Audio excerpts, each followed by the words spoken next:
coming. I hear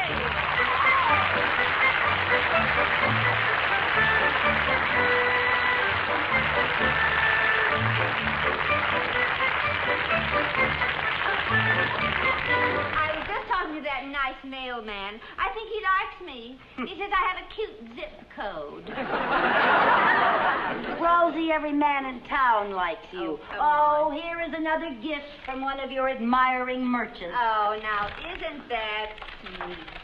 I wonder what it is. It looks awfully... Oh, caviar again. Nothing but caviar. Why doesn't anybody send us some meat? Well, because everybody thinks you're the rich Countess Framboise. They don't know you're the busted Rosie Harrigan. Darling, I feel so terrible about being broke and sponging off of you. Now, what are old school friends for? Well, we'll have to live off of caviar the rest of the week. Not for me, thank you. I'm allergic to caviar. Every time I eat that, I break out in hives. Oh, Lucy, I just don't have any talents. I'm used to getting by on charm. Oh, well, now.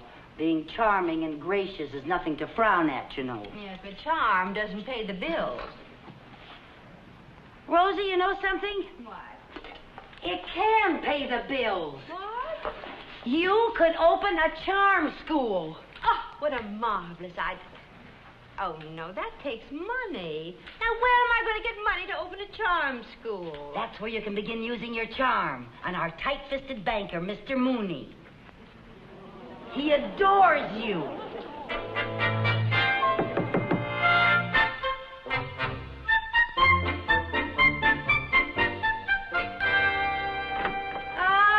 Bonjour, monsieur. Entrez. Countess Framboise! I was so excited when you asked me to come over here. I ran all the way. Oh, hi, Mr. Mooney. Hello, Mrs. Carmichael. Are you ready for tea, Countess? Oh, yes. Voulez-vous du thé, monsieur? Hmm? Do you want some tea? Oh, tea. Si. Oui. Right in. Thank you very much. Oh, please be seated. Oh, thanks. I've Thank you so so looked forward to chatting with you. Oh, I'm honored, Countess, honored. You know, you are like a breath of culture here in Danfield. Oh, now, monsieur, vous êtes si séduisant. Oh, I didn't know.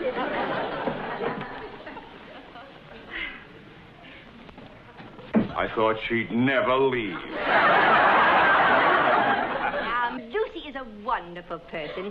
She wants to leave us alone because, frankly, I have a little favor to ask of you. A favor? Of me? A lowly commoner? Yes, Mr. Money. That's Mooney. Of course, you can call me Theodore. Well, I'm glad that you spoke of culture. Because, frankly, I think Danfield could use a little culture. Oh, my sentiments, exactly. Yes. Then I am sure you can understand why I'd like to open a charm school here in Danfield. A charm school. Oh, what a wonderful idea. I couldn't help overhearing. Now, what do you think of this idea? Why, Countess, with you in charge, a charm school would be sensational. Oh, I knew a man of your breeding would agree with me. There's just one tiny little problem. Money. You see, all of my money is tied up in a Swiss bank. Oh, well, couldn't you send for it? Well, you see, my bank is way up on one of those Alps, and it takes the postman forever to get there. So I thought perhaps your bank... Oh, dear. Oh, Countess, much as it hurts me to say this, my bank is not in a financial position to advance a loan just now. I was so counting on you. Counting on Teddy. Yes. Oh, fudge. Wait a minute. There is a Mr. and Mrs. Dunbar from New York in town. Now, they were discussing investments only yesterday. Now, they might be just the ones to back your venture. You really think so? Oh, Countess, once they meet you, how could they resist? I mean, after all, I'll go and arrange a meeting right away. Oh, Teddy. Yes, Teddy, yes. you are wonderful. No, yeah!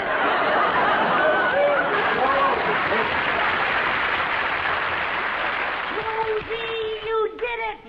No, I bet the Dunbars won't be as easy to charm as Mr. Mooney. Oh. Now, how am I going to prove to those people that I can make this thing a success? Lucy, I don't know anything about teaching charm. Rosie, I have a plan. Did you see my fair lady? Yes. Now listen. So you see, my school here in Danfield would only be a start, Mrs. Dunbar. I'm planning to spread the Countess Framboise charm method all over the world. Well, heaven knows the world needs more charming people. I think it sounds expensive. Quiet, Fred. Pay no attention to my husband. He made all of his money in oil. Crude oil. Yes, indeed. Well, now, as I was saying, all I require is enough capital for this little suite of offices. Well, Countess, I think your charm school sounds fascinating, but why waste it on this place? Everybody in Danfield is so, common. We only come here to visit Fred's relatives. But, my dear, that is the challenge. Out there are hundreds of women who haven't the faintest idea how to walk or talk or dress. I am longing to bring them the Countess Framboise charm method. Yes, I am ready. I am ready. Now, if there was only something I could do to prove to you what I am... Wait a woman. We're conducting business here. Go right ahead. Ain't gonna bother me none.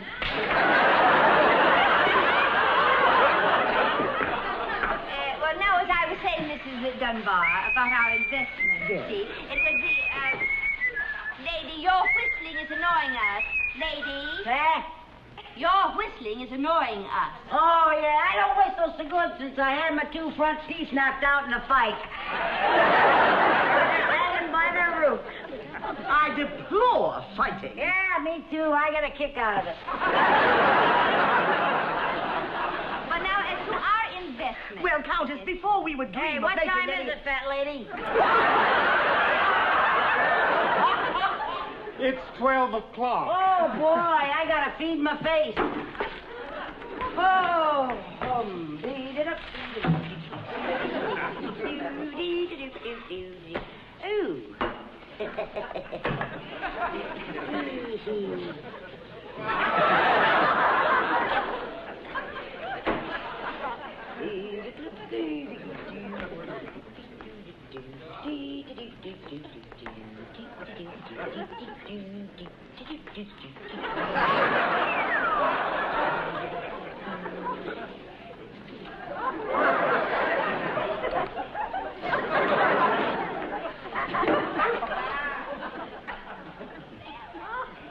Ooh.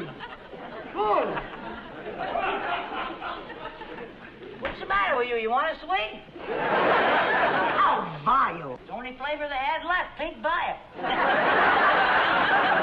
Perhaps we should talk over here. What a crude person. Yes, well, my dear, you can't blame her. She's a victim of society. In fact, she's exactly the type that my school could help. Do you think you could help her? Quiet, Fred. Do you think you could help her? Well, it might be a very interesting challenge. Now, let me give her a few tests. Pardon me. What'd you do? I would like to talk to you, Miss Lumpwamper. Why is a lumpwamper? I come from a long line of lumpwampers. Lumpwamper. Well, I'd like to play a little game with you, Miss Lumpwamper. Oh, what do you want to play, honey? You got some dice? No. I would like you to say, the rain in Maine falls plainly on the grain. Now, why would you want me to say a stupid thing like that? It ain't even cloudy out. greening and mean. Now. I was just trying to study your speech habits. Well, I don't have any habits. I just say what comes to my mind. But I'd like you to recite something. You mean like a poem? Yes, a poem. I mean a poem. Oh, I know a loverly poem. Oh, good. Yeah, it's called, Pull Down the Awning, Mother. Daddy's leading a shady life. Standing in front of the local saloon, and I saw him dancing with him. Oh, the best part's coming. No. Never mind. Countess, I think you'd be wasting your time trying to transform this person. You'll never be a Pygmalion to this Galatea. You watch your language. I'll tell anybody that says I'm one of them. Now, let's calm down. Not till fat lady apologizes. I apologize. Well, that's more like it. You better learn some manners. Why can't you be nice like your son here?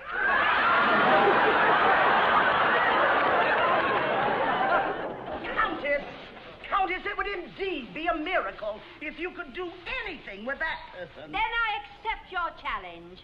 I will make... challenge? A challenge? I will make a lady out of this poor creature.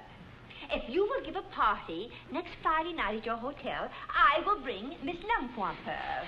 Bring her to a party of mine. I give you my royal word that she will be a completely new person.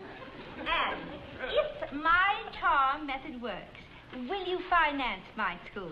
Well, I don't know. Shut up, Fred. We'll do it.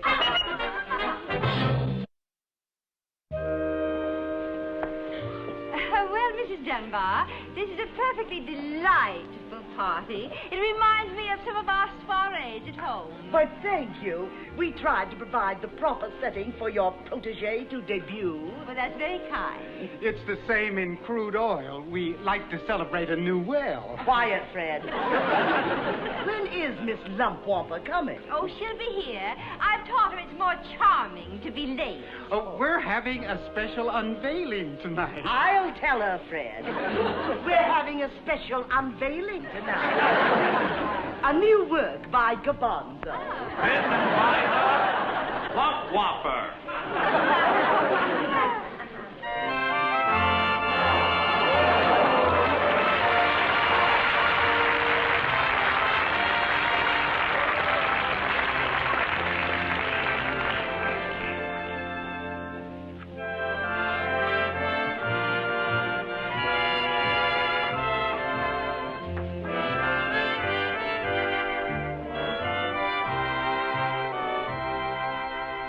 Good evening, Eliza.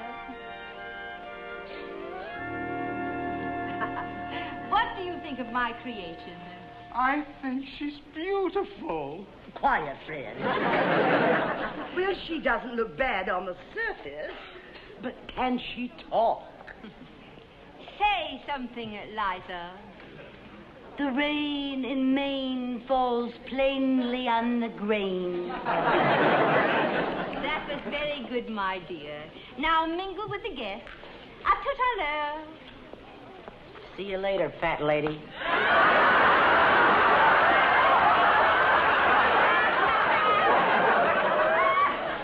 I haven't quite finished with her yet. No. I think you did a wonderful job. She looks beautiful. Well, Oh, shut up, Fred. Oh, I'm sorry, fat lady.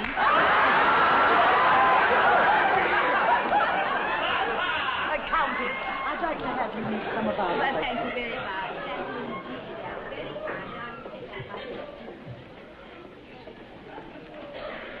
Excuse me, Miss Lumpwamper.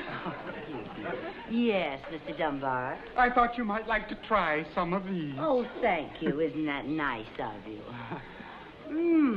Oh, my, they're delicious. Well, you look pretty delicious, too, Miss Lumpwamper. Oh, Fred. Yes, I've never seen such a change in a person in my life. Why, it's like a beautiful butterfly emerging from a cocoon. Fred, what a very nice thing to say. And you know, I think it's the first time I've ever heard you finish a complete sentence. It felt so good. What you mean? Oh, Fred, you're so nice. These are delicious. Oh, well, I'll bring you some more. Oh, would you? Yes. Oh, I appreciate that so much. Oh, they're just wonderful. I'll be right back. Hurry back. Lucy, do you know what you're doing? Yes, I'm getting along with Fred very well. I think I've got him hooked. No, you're eating those canapes. Yes, I know. But I'm eating them very daintily. I have my pinky out. I thought you said you were allergic to caviar. Oh, I am. I can't stand caviar. I get hives. That's caviar. I didn't notice. Well, Oh, what am I going to do? well, if I know hives, you're going to itch. Oh, I know I'm going to itch. Yes, I know. But if you're going to scratch, scratch daintily and leave the pinky out.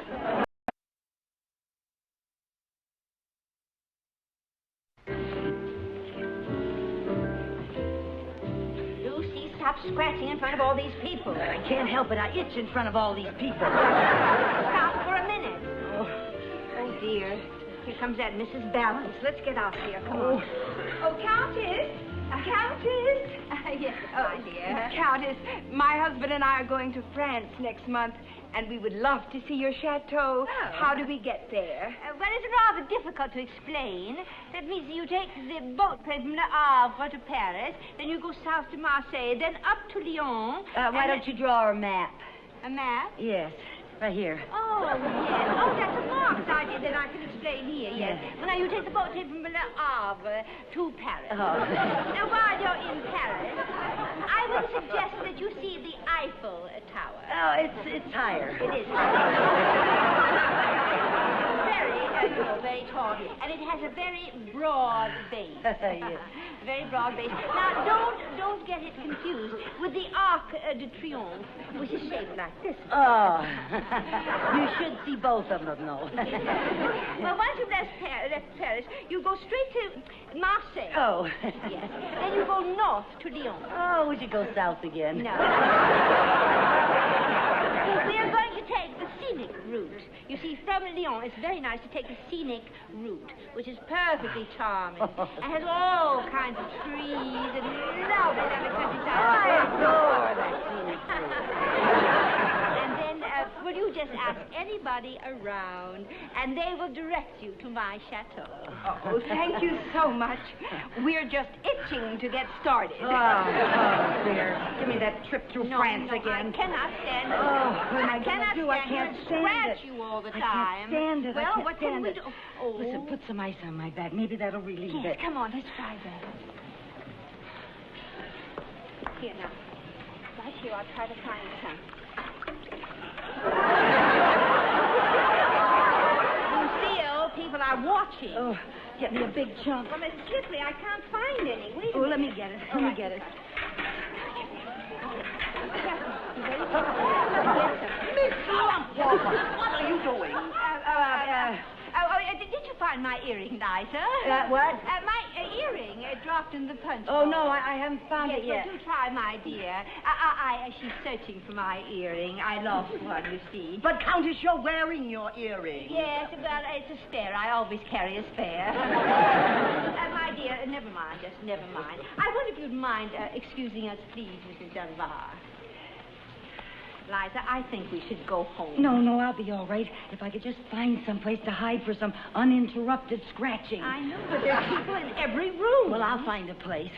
We've almost got these people convinced we don't want to do anything wrong now. No. We'll have to start from scratch. Oh. No, why did I say that?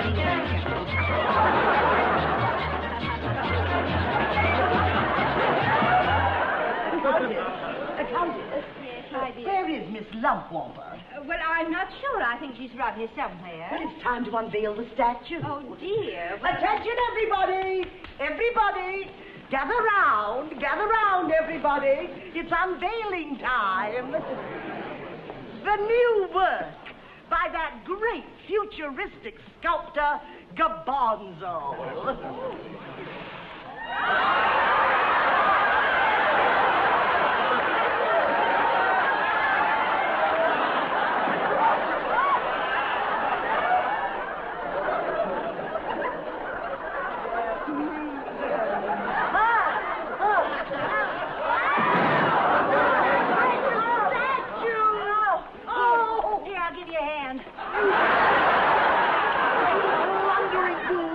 It's all your fault, Countess.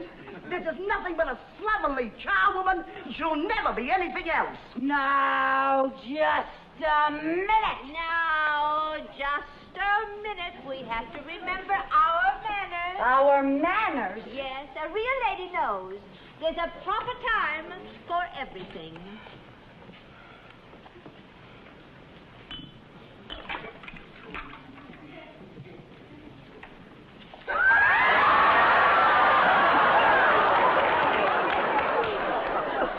And that was the proper time for that. Fred, shut up, Dora!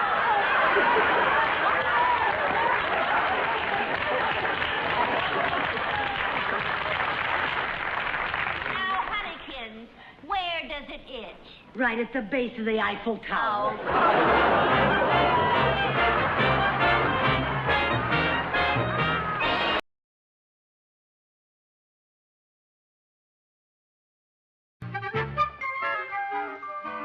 Good morning, Mr. Mooney. Good morning, Mrs. Carmichael. Did you watch me last night on television?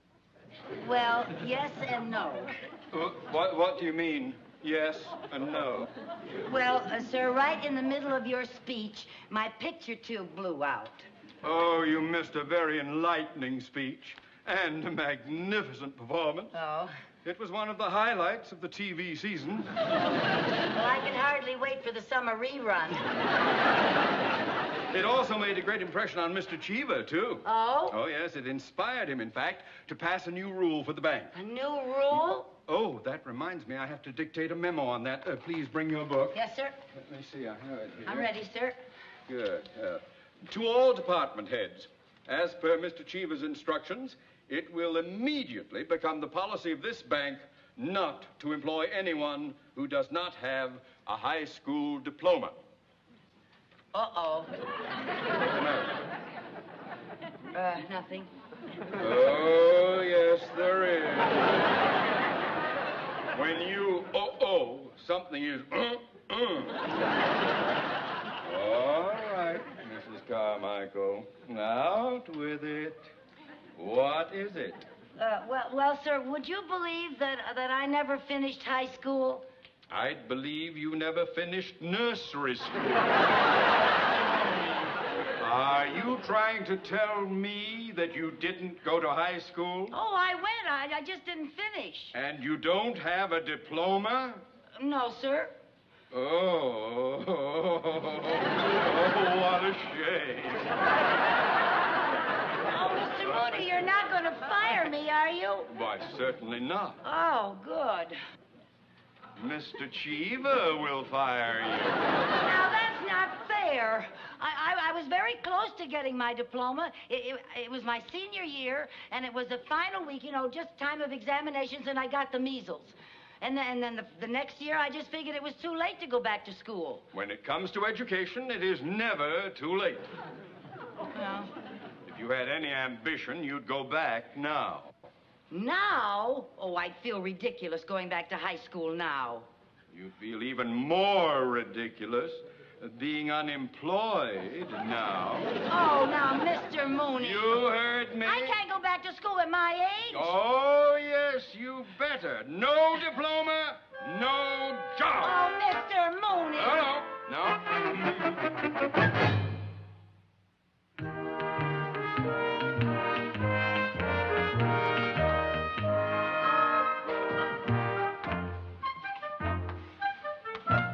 Pardon me, sir. The admissions office said to give this to the teacher. That's Mr. Willick over there. Oh. Oh, Mr. Willick? Yes. The admissions office said to give that to you. Oh, thank you. You're going to be a student here? Yes, sir. Oh, well, just take a seat. Lucille. Yes, thank you.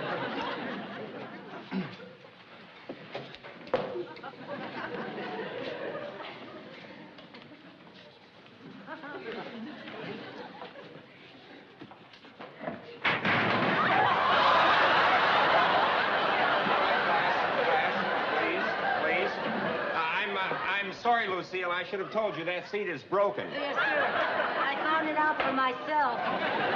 Well, just find yourself another seat. Yes, sir.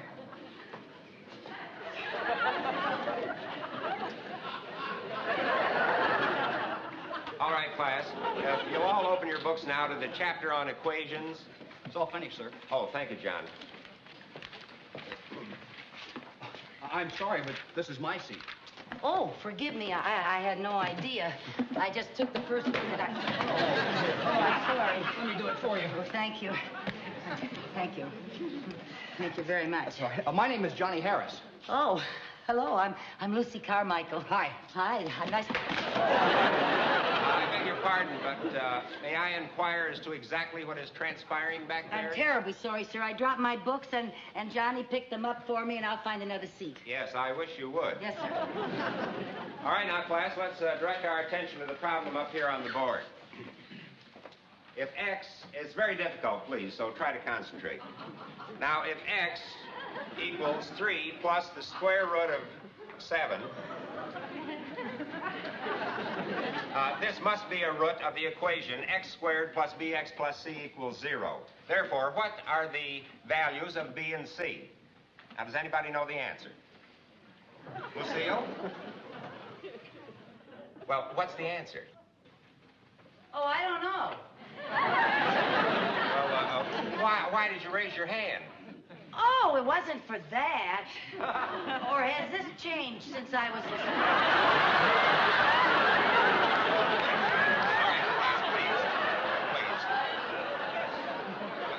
No, Lucille, that has not changed. You may be excused.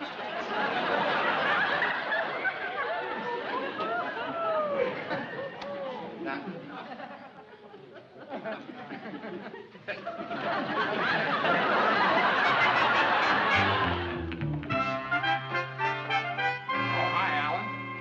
How's it going? Oh, the same old drag. But we did have some laughs in math class today. I never found anything to laugh at in math. Well, today we did. Some kooky redheaded dame came into class, and you won't believe this, but she was middle-aged. Oh, you're putting me on. No middle-aged dame is going to go to high school. Believe me, this one was middle-aged. Why, I bet she was almost 30.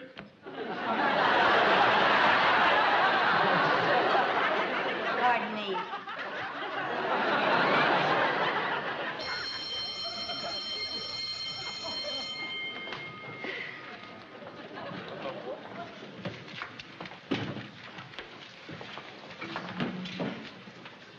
Pardon me, is that seat taken? No. Thank you.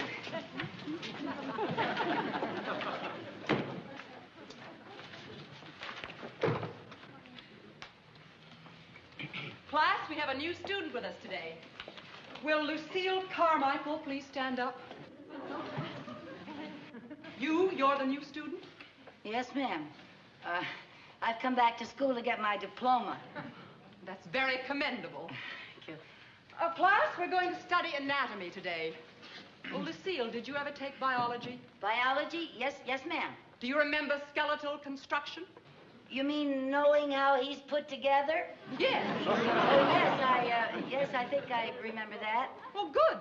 Why don't you come up and show us what you remember about the assembly of human bones?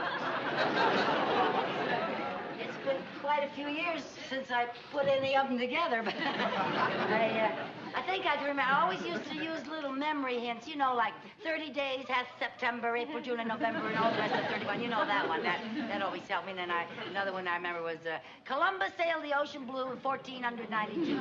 Those things always helped me a lot. Well, just show us what you remember about bones. Yes, ma'am. Let's see. Is it all right if I start down here? Any place you like. Well, that's a toe bone. And the toe bone's connected to the foot bone. And the foot bone's connected to the heel bone. And the heel bone's connected to the ankle bone. And the ankle bone's connected to the shin bone. The shin bone's connected to the knee bone. And the knee bone's connected to the thigh bone. The thigh bone's connected to the hip bone. The hip bone. The hip bone. The hip bone. The hip bone. The hip bone.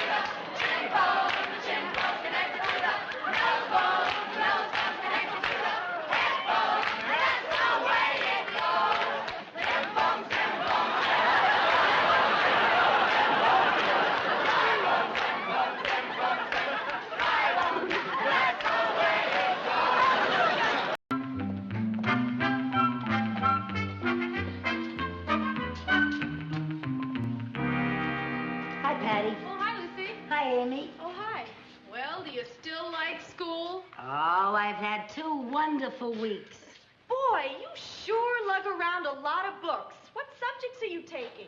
Oh, biology, Spanish, history, English, and math.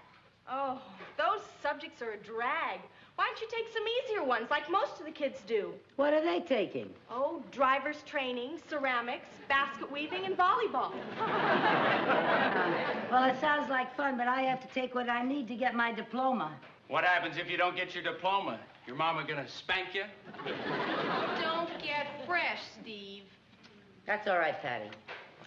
Steve, I guess you're just too young to realize the importance of education. Ah, education. Big deal. I don't think that's any way for you to talk. You should be glad of the chance to go to school. You know, she sounds just like my mother. No. I think she's a spy for the PTA. Look, I'm just trying to give you kids some good advice, that's all. I think you should study hard and get as much education as you can. What are you, some kind of nut or something? Steve, all I'm Boy, saying... I'm staying away from you. You may be contagious.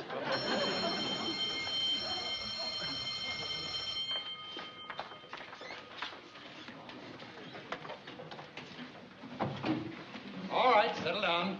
Let's come to order. I marked your homework papers last night, and most of you did very well. Especially you, Lucille. Oh, thank you, sir. And, Stephen. Yeah? Do you know so much about American history that you think it's unnecessary to do your homework? Oh, I had something, I was doing something else that night. I couldn't do my homework. Like what? I had to wax my surfboard. Well, good for you. I'm glad to know you weren't wasting your time foolish. Now then, can anyone tell me if there were ever any occasions when foreign troops fought on American soil?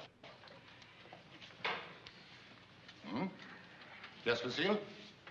Yes, sir. During the Revolution and the War of 1812, British soldiers fought here. Correct.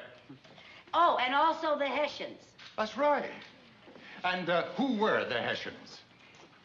Lucille? They were German mercenary soldiers hired by the British to fight against the colonists in the Revolution. Right again. Lucille, I must compliment you. You certainly know a lot about early American history. She should. She lived through most of it.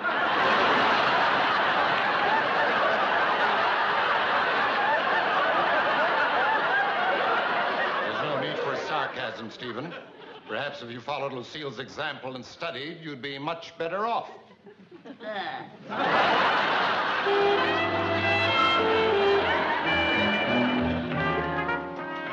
Johnny. Huh? Come here. Look. What's that? Itching powder. Itching powder? What are you going to do with it? Well, there's a certain redhead who's just itching to learn. Well, today she's going to learn something new. Oh, gee, I don't think you ought to do it. Why not? It's good for a few laughs. Well... Look, you just take a pinch of this stuff, you stick it down her back, and she goes crazy. It'll be funny. Here she comes. Hi, Lucy. Oh, hi, Steve. Look, I want to apologize for the way I've been chopping at you lately.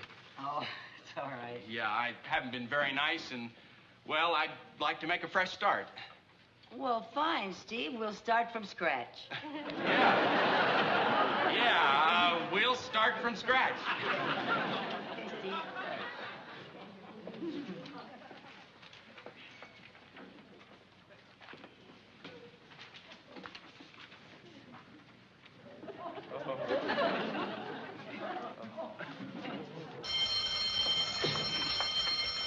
All right, come to order, please.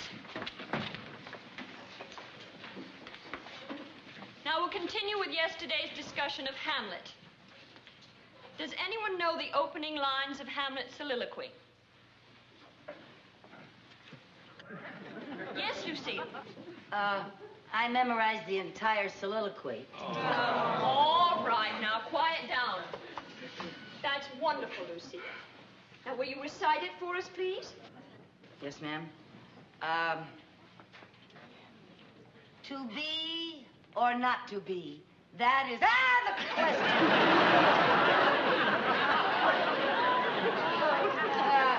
When brother, 'tis nobler in the mind to suffer the slings and arrows of outrageous fortune, or to take arms against a sea of troubles, and by opposing end them. To die, to sleep no more, and by asleep to say we scratched. I mean, we end the heartaches and the 1,000 natural shocks that flesh is heir to. 'Tis a consummation devoutly to be wished. To die, to sleep, perchance to dream. Aye, there's the rub.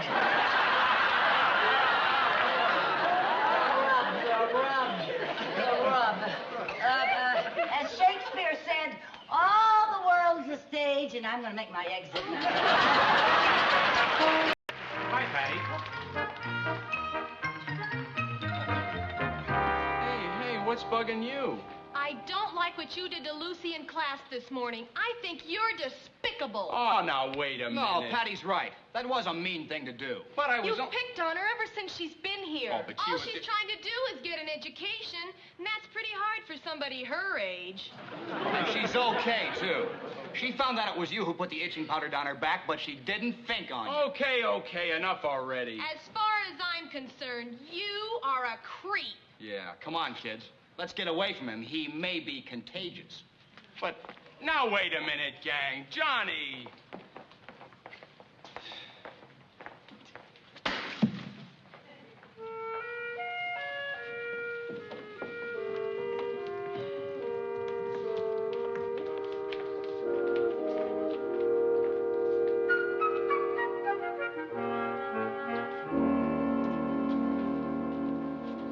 Hi, Steve. Oh, hi, Lucy. Aren't you mad at me? Well, it wasn't a very nice thing to do to me, but I realized it was just a teenage prank. You know, Steve, you may find it hard to believe, but I was once a teenager myself.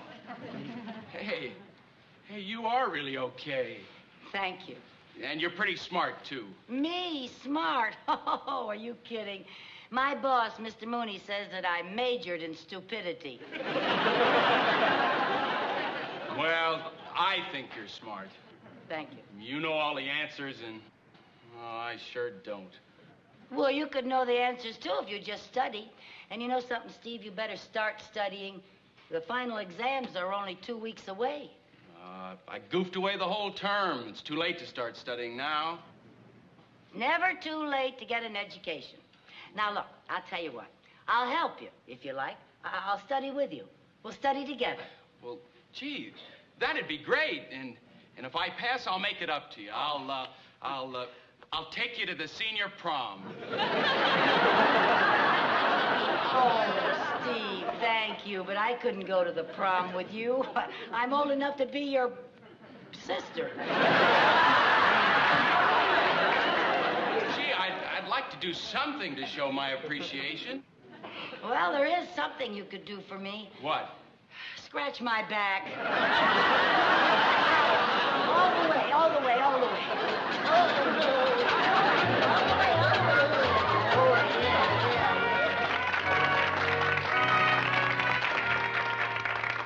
And now, ladies and gentlemen, we come to the climax of our graduation exercises. It is a custom of the school to accord the honor of valedictorian to the student who has received the highest grades in the final examinations. It is my pleasure to present to you the valedictorian of our graduating class, Stephen Josephs.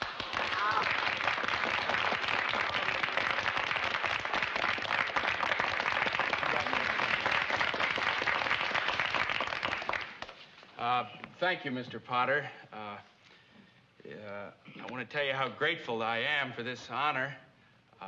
If I'm deserving of it, it's only because of the help I received from the faculty and from one of my fellow students.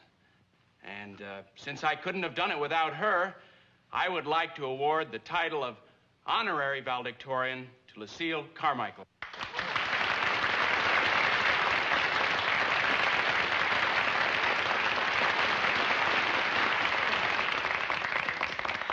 Well, thank you, Steve. If I helped you, I'm very glad. I needed plenty of help, too. It's been very difficult for me to graduate. I must admit that several times I wanted to quit, but I didn't because I didn't want to become the oldest dropout in high school history. You know, going back to school has meant an awful lot to me.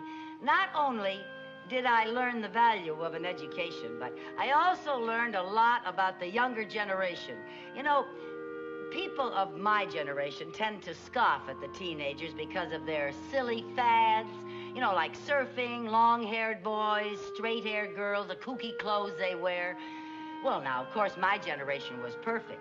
We had sensible fads like swallowing live goldfish and seeing how many kids could be crowded into one telephone booth. And we also sneer at the modern generation's questionable taste in music. They go for that horrible rock and roll and don't have the beautiful romantic ballads we had, like Hut Sut Rawson on a Rill-a-Raw. Remember that? Mersey Dotes and Dozy Dotes. And 3 little fishes in an itty-bitty pool. You know, recently I ran across a statement which said, I am very worried about the younger generation. The youth of today is ill-mannered, ill-bred, and shows little respect for their elders. I fear to trust them with the future. Now, this statement was made by Socrates more than 2,000 years ago. Well, I agree with Socrates. I, too, am worried about trusting the future to the younger generation. I'm worried they will do a far better job than we did.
morning, Mr. Mooney. Oh, good morning, Mrs. Carmichael.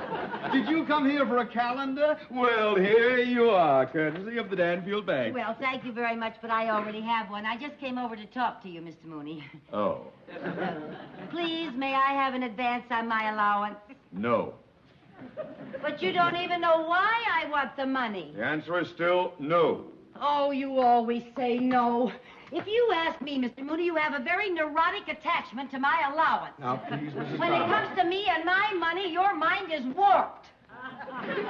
The only thing that's warped around here is your idea of how much money you have to spend. Now, if I gave you an advance on your allowance every time you asked for it, we would now be dipping into the year 1972. But, Mr. Mooney, this is so important. I've just got to have that money so I can take a vacation this summer. You can't afford a vacation. But everybody I know is going away on a vacation. But me, I'm going to be spending a whole boring summer all alone in a ghost town. Well, it won't be too bad.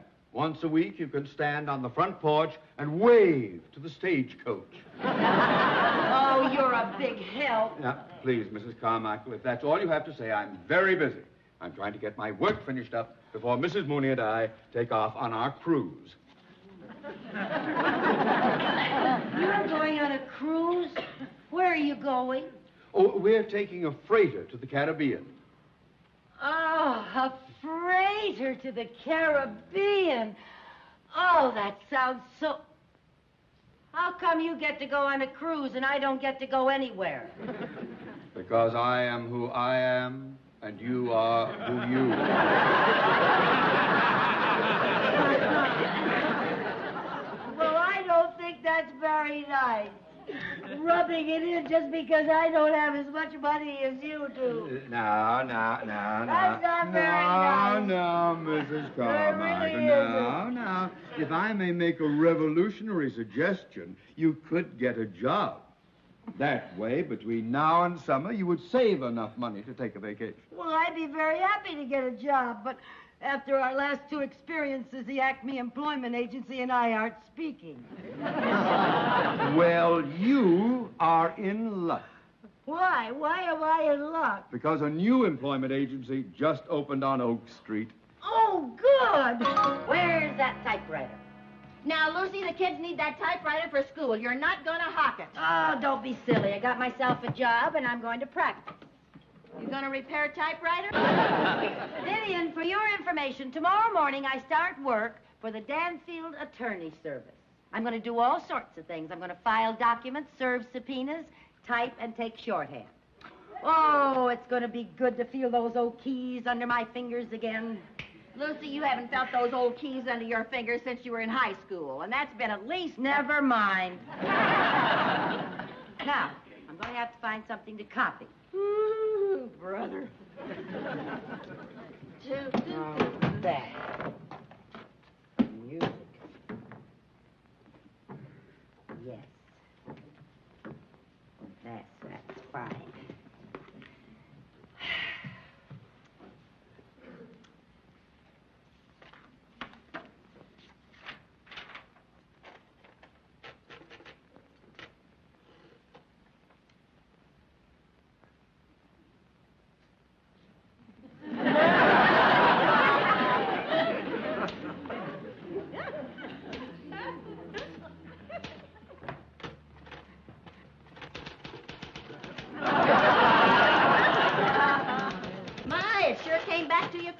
Oh, well, I knew it would. Mother Goose? Well, it doesn't matter what you practice typing on. Words are words. Yeah, I guess you're right.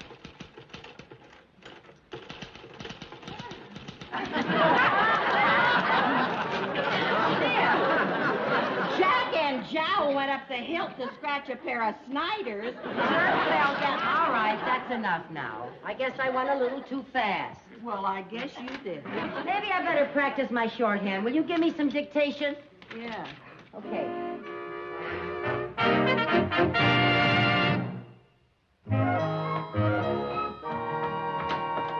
Hi, girl. Well, hello there, working girl. How'd how'd your first day at the job go? Beautifully. In fact, I did so well as a secretary, they promoted me to process serving. Your typing was that bad, huh? Well, yes, if you must know. Those parties of the first part are even tougher than Peter, Pumpkin Eater. Well, don't be discouraged, honey. You'll make a good process server. Well, I'd better. I've been given my first subpoena to serve tomorrow. And I have the distinct impression that if I don't make good at this, the boss may fire me. What makes you think that? He said so. Well, that would give you a clue. But I don't think I can bungle this. All I have to do is take the subpoena, see who it's for, find the person, and say, are you, Theodore Mooney, and hand it to him. Theodore Mooney? Oh, he'll be furious. Now, why would he get mad if you hand him a subpoena? He'd get mad if I handed him the Nobel Prize. Well, you have to do it. Yes, I have to do it. First thing tomorrow, I'll go to that bank and get it over with. Now, what's wrong with tonight? He just lives down the block. All you have to do is go up to his house, knock on his door, and get it over with. All right. I'll do it. I'll go down to his house, knock on the door, and get it over with. Good. I can't do it. Maybe it would help you if we rehearsed a little bit. I could play like I'm Mr. Mooney. All right. I'll take the subpoena. I'll go outside the door. I'll ring the bell. And you are Mr. Mooney. Yes, that's mine. Mrs. Bagley. Abby! Why, Mr. Well, pardon me for barging in like this, but your back door was unlocked and no one answered my knock. You see, I wanted Mrs. Carmichael to, don't you answer your front door either? Well, if you're not going to, I will. Are you Theodore Mooney? Well, of course I am. And this must be the wrong house.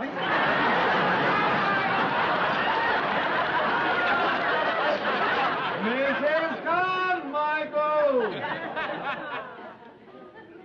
Just what kind of a game are you playing? Well... No, I don't want to know. Would you just sign these checks, please? They'll take care of your basic needs while I'm away on my trip. Just those three right there. There's the pen. Lucy tells me you're taking a trip. Oh, yes. I'm meeting Irma in New York tonight, and the boat leaves tomorrow. At least I think it's leaving. If it doesn't sink under the weight of all the clothes that Irma's taking. Oh, thank you very much. Here you are. Thank you. How's the job coming along? Why do you say that? I just hoped it was going well, that's all. It's going fine. Good. I must be going. I'm taking the 6:15 to New York. Theodore Mooney!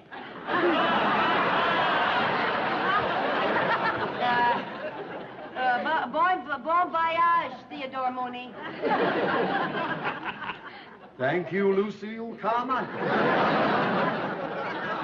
Oh, what's the matter with you? Oh, I don't know. I just couldn't do it. I tried, but I just couldn't do it.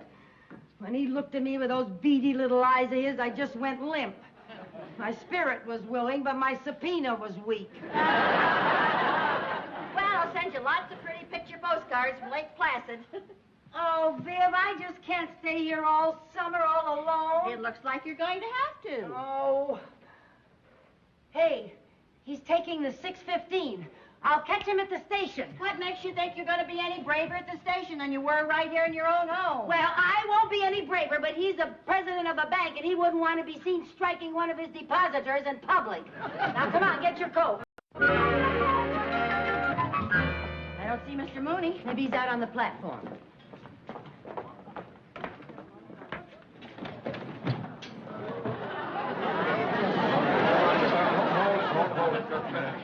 I better count these, make sure that I haven't forgotten anything. I'll be right back and take them out to the train, sir. Thank you. 1, 2, 3, 4, 5, 6, 7, 8, 9, 10, 11, 12, 13, 14. 11, 12, 13, 14. I guess he isn't here yet. But he left our house before we did. He probably stopped by the bank to leave those checks of yours. Maybe so. Well, let's sit right here where we can watch all the doors. Okay.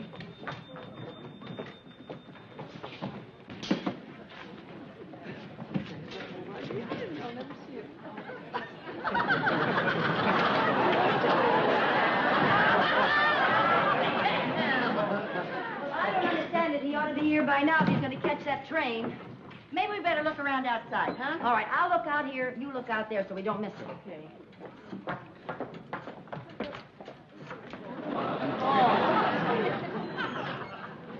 Would you give me some change for the telephone, please? See, I'm going on my first cruise. I'll be gone from my bank for at least 6 weeks. I just thought of something I wanted to tell my vice president, because he's kind of slow on the... you have to kind of keep... Thank you very much.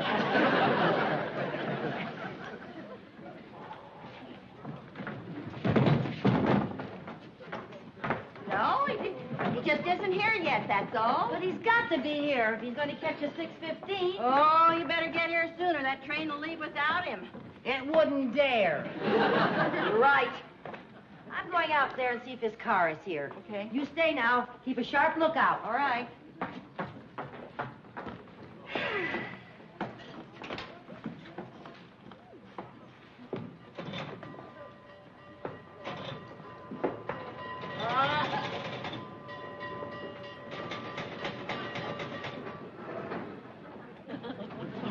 Vivian! There he goes! What's the matter with you? I was hungry. Vivian, never mind all What about my dime? Vivian, never mind your dime. He just went... Oh, now look what you've done. Now look, I was I'll bring Eddie back.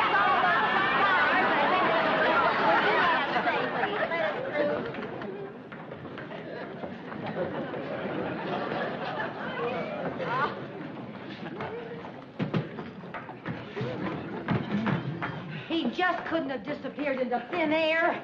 Lucy, are you really sure you saw him? I'm positive. Then where can he be? Oh, he's probably just hiding from me, just so I'll lose my job. Lucy, he doesn't even know you're looking for him. That wouldn't stop him.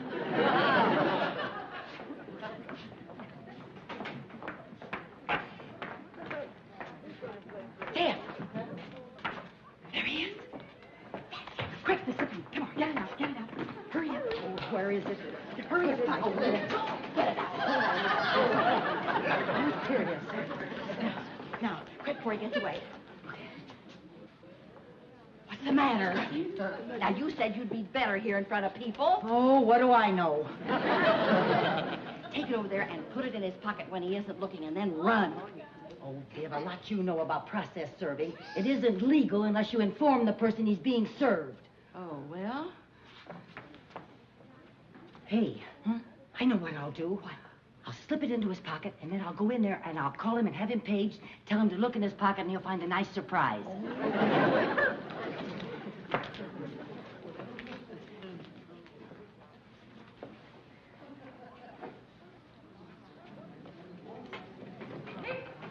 I did it. I'm going to make the call.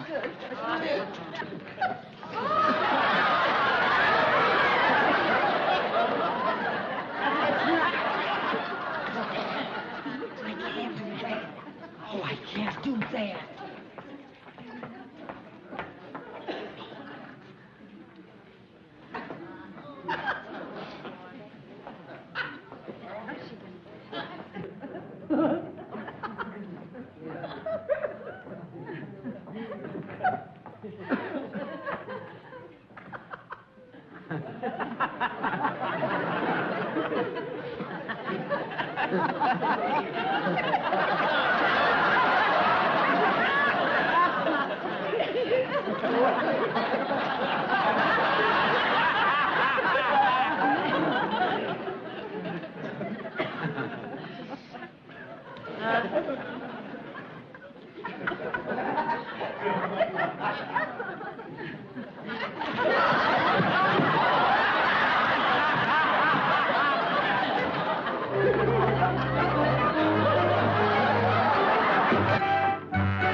Until you jumped on and off a moving train. You never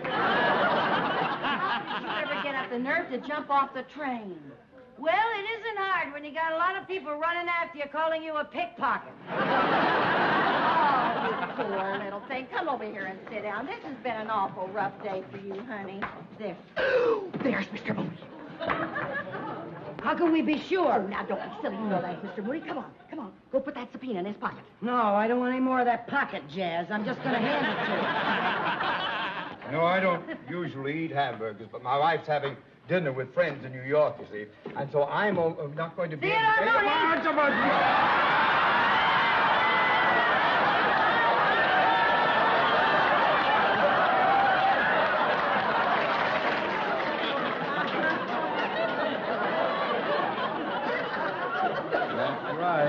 I have something for you. I hope it's a towel.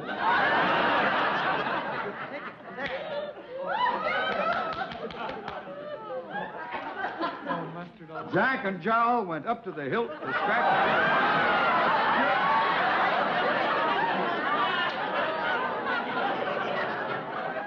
all I'm saying. What was it supposed to be? It was supposed to be Jack and Jill went up the hill to fetch it. If you ladies will excuse me, I'll go and wash off the mustard. No, shut up!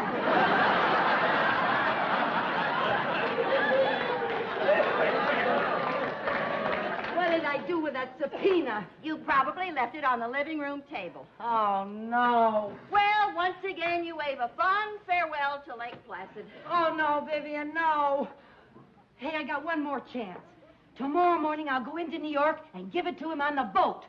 Oh, that's great. A subpoena will make a great bon voyage present. Bon voyage present, yeah. Yeah, I'll wrap the subpoena around a big bottle of champagne. Pardon me, sir, but is Mrs. Mooney on board yet? Not yet, Stuart, no. Oh, well, as soon as all the visitors have gone ashore, the captain's ready to sail. He can't sail without Irma. Well, that's up to the captain, sir. Well, she'll be here in a minute. Well, I'll go and talk to the captain.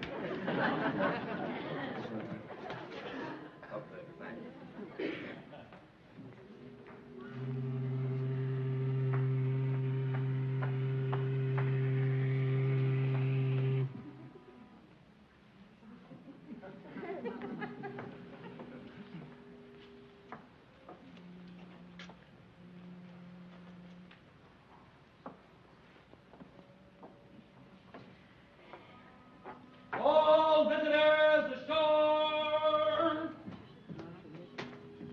Oh, Mrs. Mooney! Welcome aboard. Tell the captain you're here.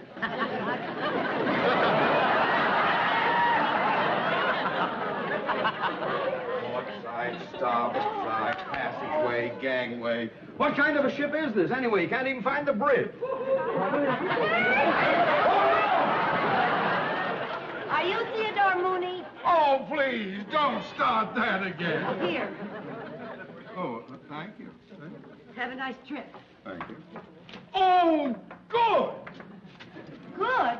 Oh, yes, I've been expecting this. I'm most anxious to go down to court and appear as a witness in this case. Oh, thank goodness.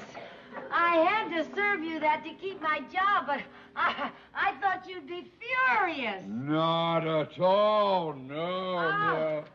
Where is Irma? She should be here.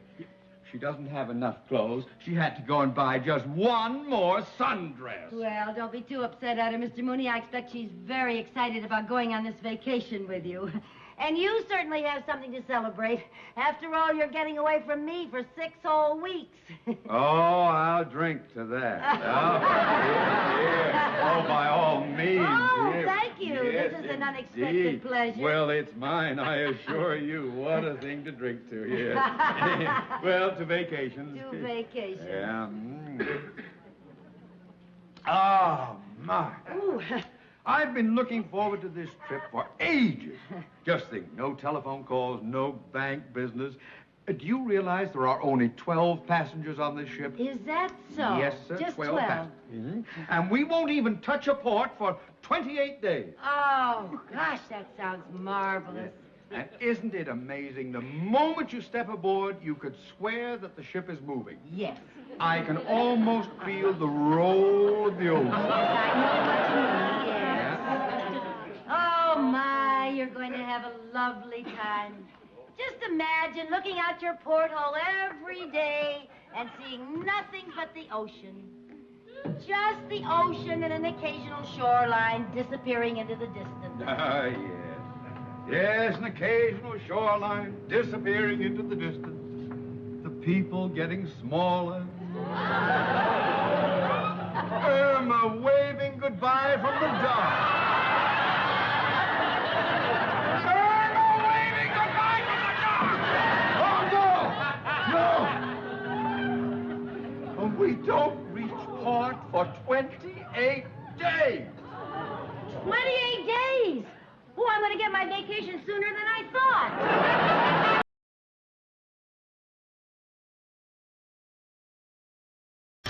It's 10:30. Where have you been? Oh, everywhere. This certainly has been a busy morning. Don't give me that. Now is the moment you came to work. Yes, sir. Yes, sir. Where are you going?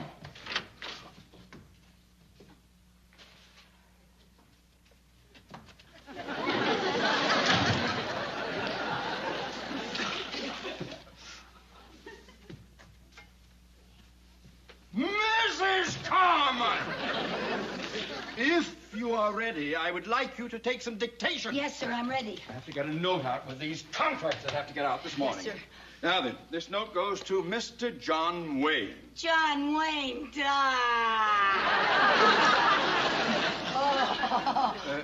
Mrs. Carmichael. Yes. Mr. Wayne is a client, and when I dictate correspondence to him, I wish you would refrain from going, duh! I can't help it. He's my all-time favorite. Nevertheless, I wish you wouldn't fall apart every time I mention his name. I just wish he was here to pick up the pieces.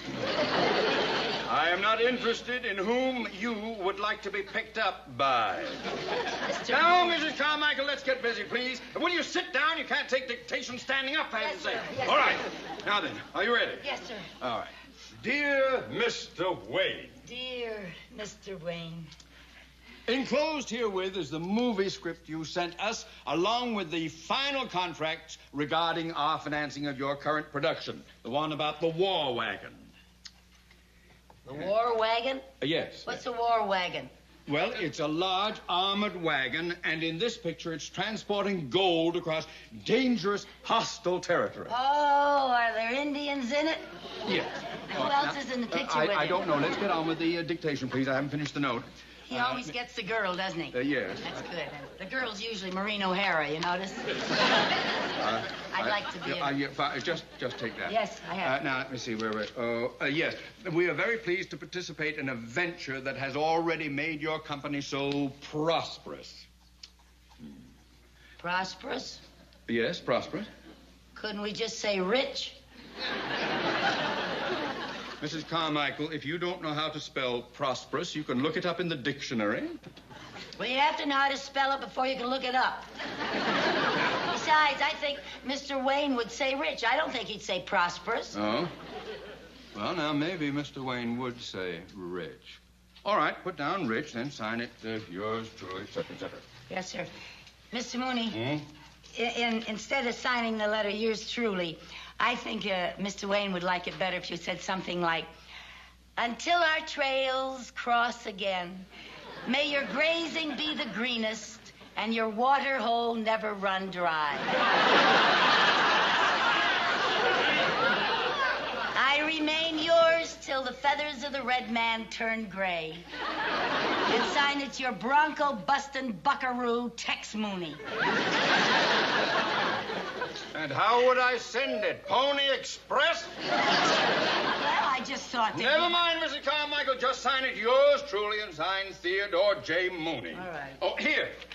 These are the contracts that go with the note. I want you to take them to the studio immediately. Oh, yes, sir. Yes, sir. I'll see that Mr. Wayne gets them personally. Oh, no, you don't. Just take them to the entrance and leave them with the receptionist. But, Mr. Mooney, it wouldn't be any trouble at all. My girlfriend, Mary Jane, works at that studio, and I could have lunch with her. No, Mrs. Carmichael. Just leave them with the receptionist and don't bother Mr. Wayne.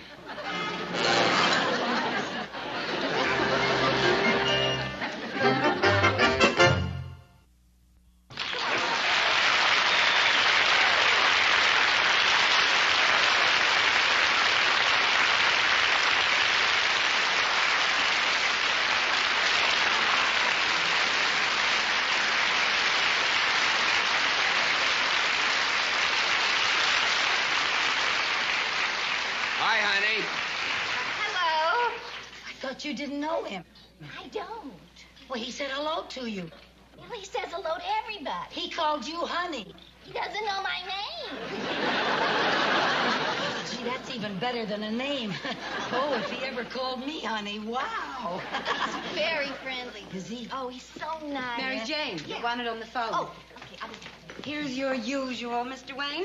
Thank you. Oh, bring me some ketchup. Right.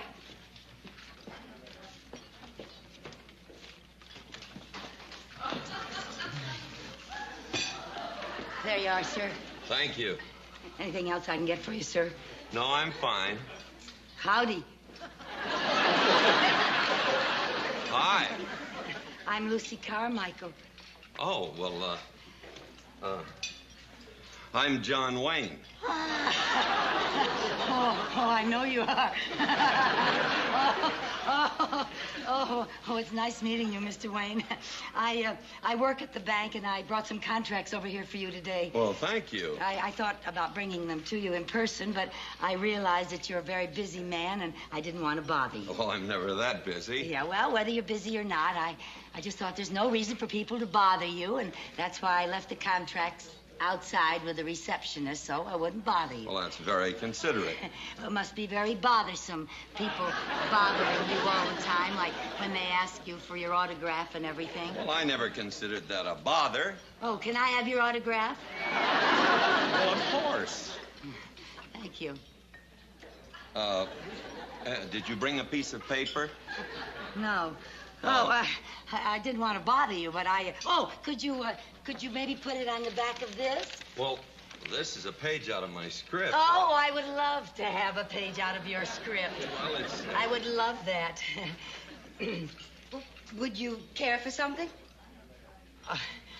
Well, would you like something? Well, just a cup of coffee if it's no bother. Now then, just say to my dear friend Lucy Carmichael. To my dear friend Lucy? Carmichael. Carmichael. I always spell it for people because sometimes they spell it E-A-L, and we have the Scotch clan spelling A-E-L.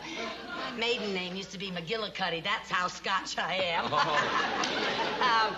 Let's see. Who I enjoyed having lunch with in person. I mean you in person, not me. Who I enjoyed having lunch with in person, together, today, alone. Together, today, alone. Together. Today, alone. Alone. Yes, now if you just put the date down there in the corner. The date? Yeah, when I get back to the bank, I'm going to have it notarized. Notarized? Yeah, well, they'll never believe this back home. Thank you so much. Oh, I'll cherish this. Thank you. You know, Mr. Wayne, I watch all of your old pictures on television. Do you? And even though I know you started out quite a long time ago, you still look so handsome and so young. Well, thank you. I'd like to have that notarized. Well, it's true. Most actors don't look anything like they do in their old pictures on television. You know what I think ages them? What? Staying up all night watching their old movies on television.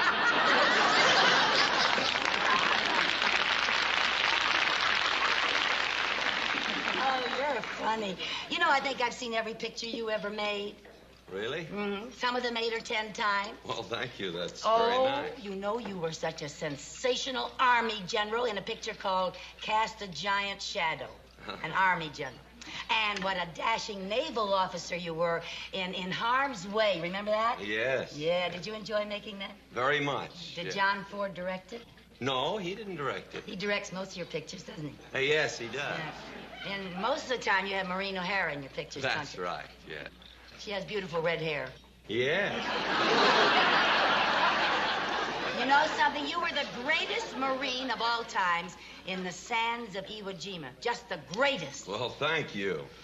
Gee, you've been in every branch of the service. No wonder we won the war. Well, I never thought of it that way. Yeah, you've been in the service so long, I think Bob Hope should play a Christmas show just for you.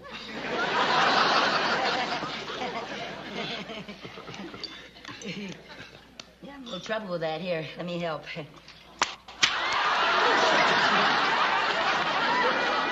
Terribly sorry. Here, let me help you. No, don't help, Oh, I'm please. terribly Well, Miss sorry. Carmichael, I think that Oh. I'd better get back to the dressing room and study my lines. Oh, I'm terribly sorry, Mr. Wayne. Oh, here, you haven't even touched your Well, I'll take it sandwich. with me. Oh, okay. Oh, and Mr. Wayne, here. You might want that where it Thank you. belongs.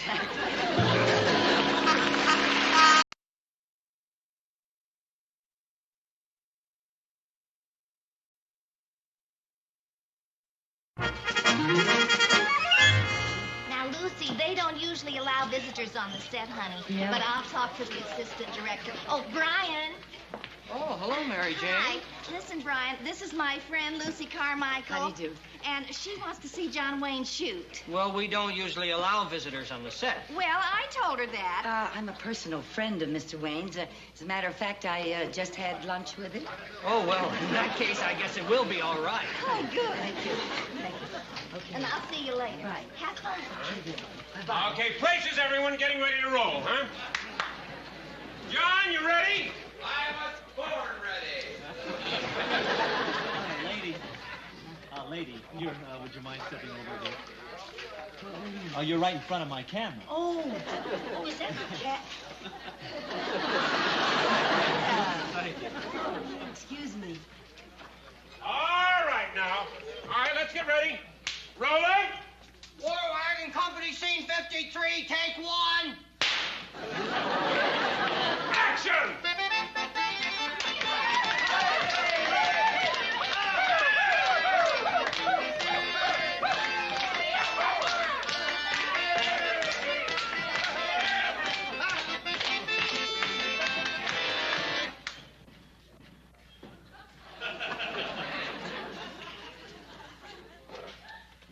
Tall, we better get out of here. This place is loaded with Pierce's men. Way I look at it, this place is loaded with 2 of our men. But, Tall, there's 10 of Pierce's men here, and there's only 2 of us. Couldn't we pick a time when the odds are more even? Okay, let's wait around until 6 or more Pierce's men come in. Ha ha! You tell him, that's right. Who's that? Someone the bank sent over not to bother me. Is she a friend of yours? Seems that way. But I want absolute quiet on the set. Quiet! Absolute quiet! Ah! Oh, my, that is a hot light.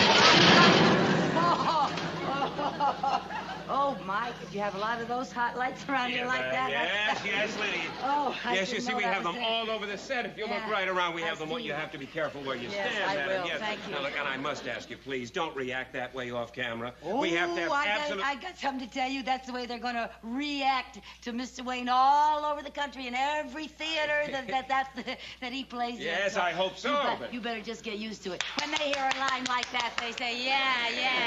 Yes, but that's in the theater, ma'am. Here on the set, Oh, we can't well, have that. You see, well- all these actors have to be able to concentrate when Oh, Mr. Wayne well, comes in. let them get used to it, because if they're in a Wayne picture, they're in the best, and that's the way Yes, they react. yes, you're right. You're right, and that's what we want. But you'll help Okay, us a great okay, deal fine, if you'll fine. just take it easy, right? Take it easy, Just but don't I get too react upset. the way I feel. Yeah, watch out for those hot lights. John, Burt Lancaster's shooting on the next stage. Couldn't you send her over there? Why? Bert's never done anything to me. Well, all right, if you want to let her stay around. All right, places, everybody. We'll pick it up from Mr. Wayne's last line. Roll 'em. Scene 54, take one. Action! Okay, let's wait around until 6 more Pierce's men show up.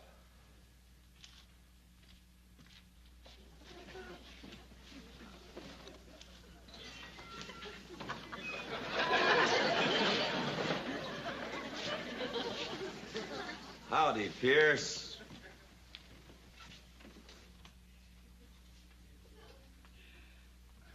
Howdy, Tall. Been a long time. Yeah. Been a long time. You mouth off like that again, and you'll be a dead man.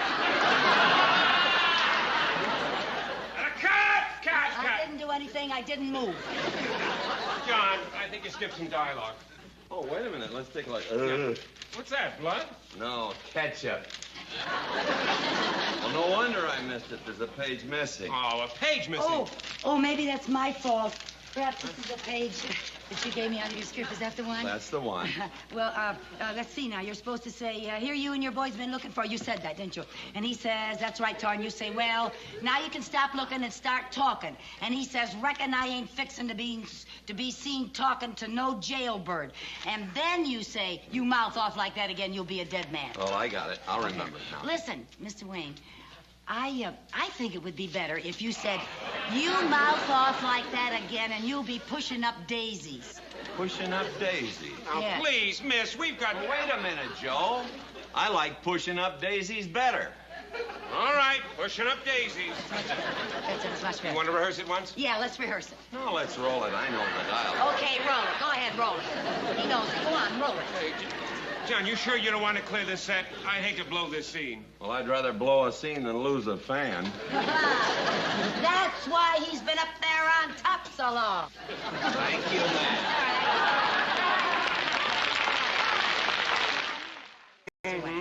Yeah, all right, places, roll them. Scene 55, take one. Action! Take 3. Action! Here you and the boys have been looking for me, Pierce. That's right, Tall. Well, now you can stop looking and start talking. Well, I reckon I ain't fixing to be seen talking to no jailbird.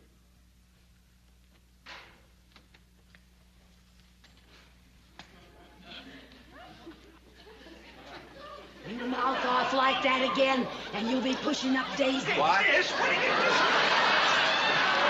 Forgot his line. Try! He forgot his line.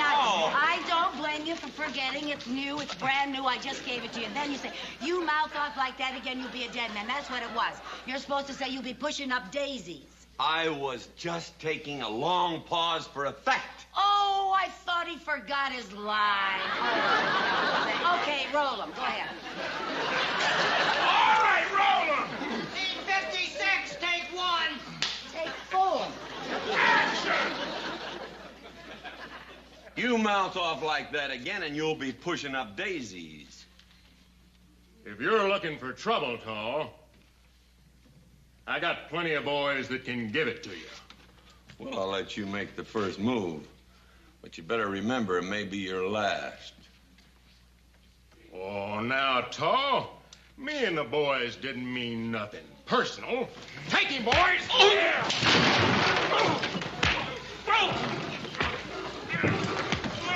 Look out!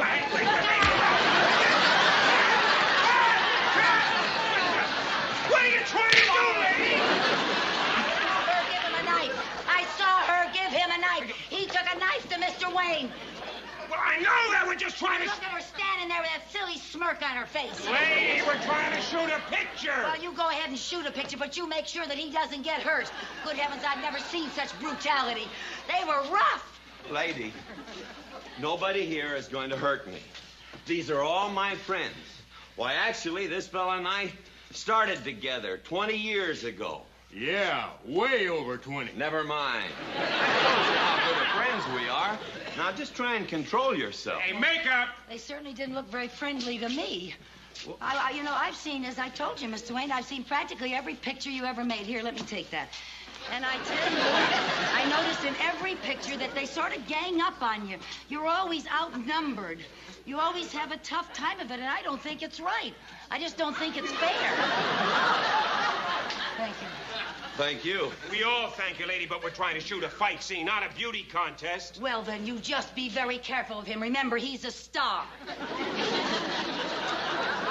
Yeah, fellas, be real careful of me. Remember, I'm a star. Yeah,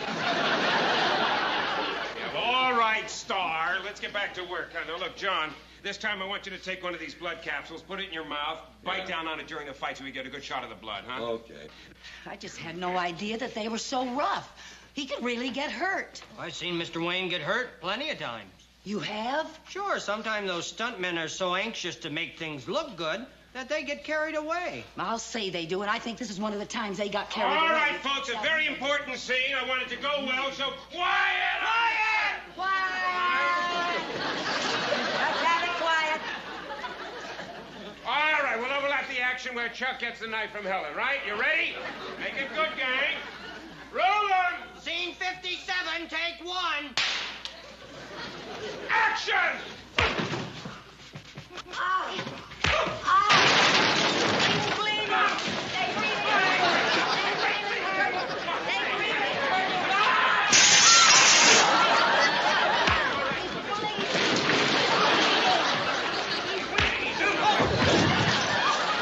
He'll be all right, I'm sure.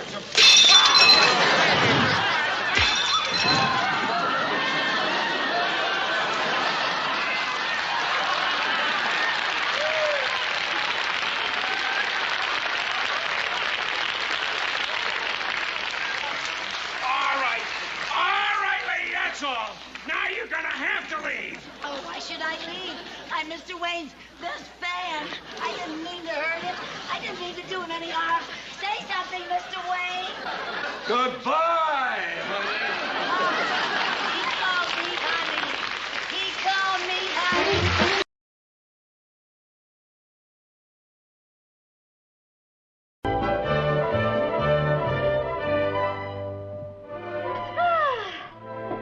Dinner, Mom. Thank you, Chris. Mom, can we give that bone to Tiger? Oh, I suppose so. Is that beast here again? Hey, there's a lot of meat left on that bone. Oh, for heaven's sake, Viv. Why doesn't Harry Connors feed his own dog? Why should he when it eats so well over here? Come on, kids. Let's hurry up and all pitch in and do the dishes so we can see the early show on television. What's on? Greta Garbo and Camille. Who's Greta Garbo? I don't know. She's before my time. Mom, she's before my time, too. Oh, come now. I'd rather watch a Western. Me too. Well, we're going to see Camille. I feel like a good cry. That's 2 against 2. Chris, your vote decides. I don't think I should vote. Why not? Well, because I won't be home. I'm going out. Oh, where are you going? Over to Cynthia's? No, I have sort of a date. A date? Jerry, would you and Sherman please take these out to the kitchen? Chris has got a boyfriend. Oh. Chris has got a boyfriend. I wish you'd warned me, honey. Now I have to get all dressed up again so I can drive you and your date wherever you're going. Don't bother, I'll drive him. Well, actually, neither one of you will have to drive us.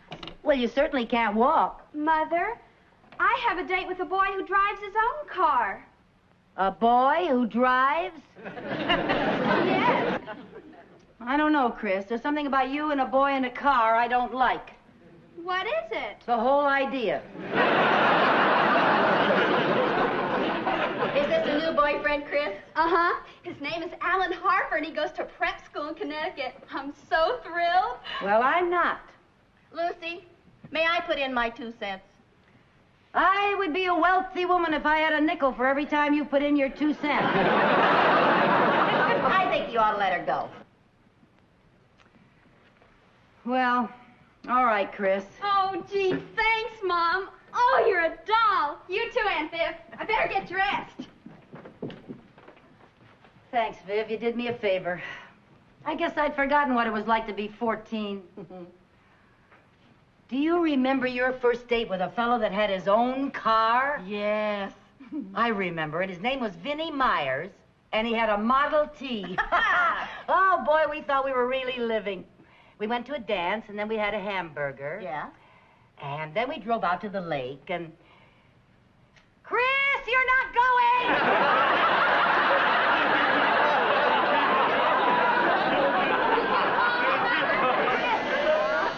Oh, there's Alan. Would you get it? I'll be ready in a few minutes. Oh, Viv, I really don't think I would let her go. Now you've already given her your permission. Well, why can't they stay here and watch television? That's a lot of fun. Oh, that's every teenager's idea of a big evening.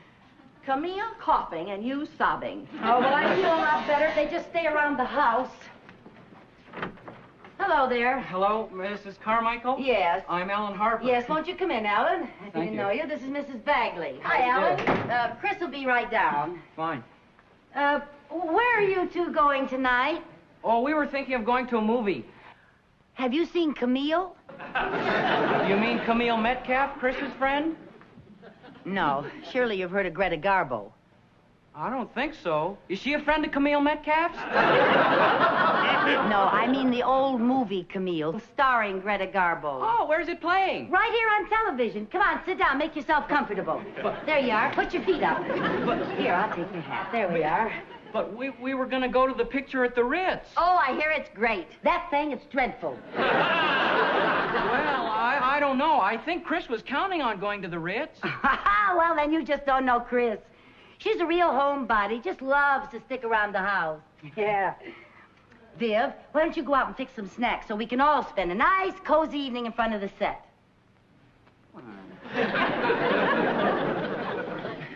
Hi, Alan. Oh, hi. Chris, guess what? Alan hasn't seen Camille.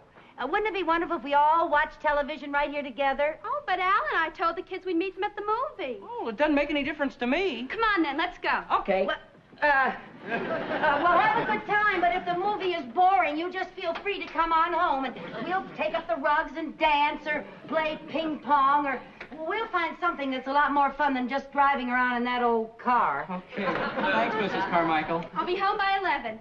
Okay. Have a good time. Thank you. Bye. Don't forget, this is your home.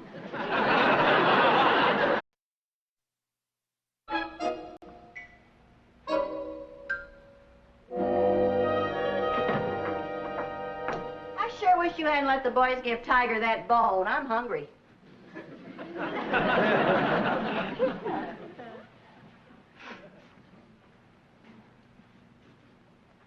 Good night. Aren't you coming to bed? Oh, Viv, I thought I'd wait up for Chris. Why? You left the front door unlocked. She can open it by herself. Well, frankly, Vivian, I'm worried. What about?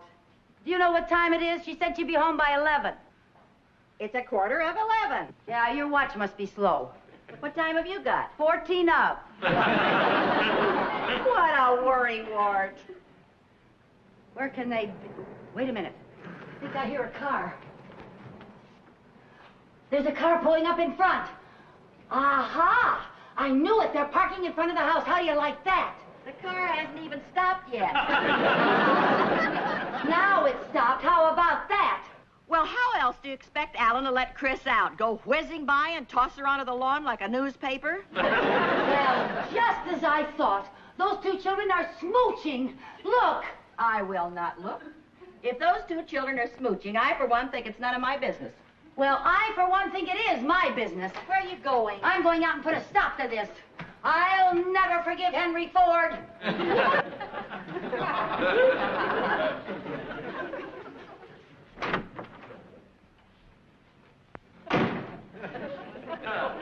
Where's Chris? I don't know where Chris is, but I sure know where Flo the manicurist is.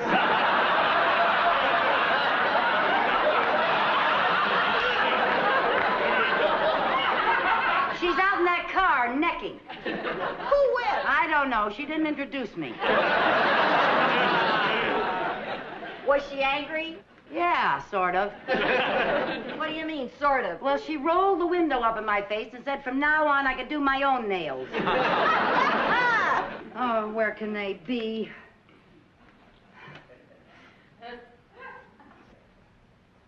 Oh, Lucy, are you going to stand by that window all night? You're acting like a mother hen. Here comes another car. It's them.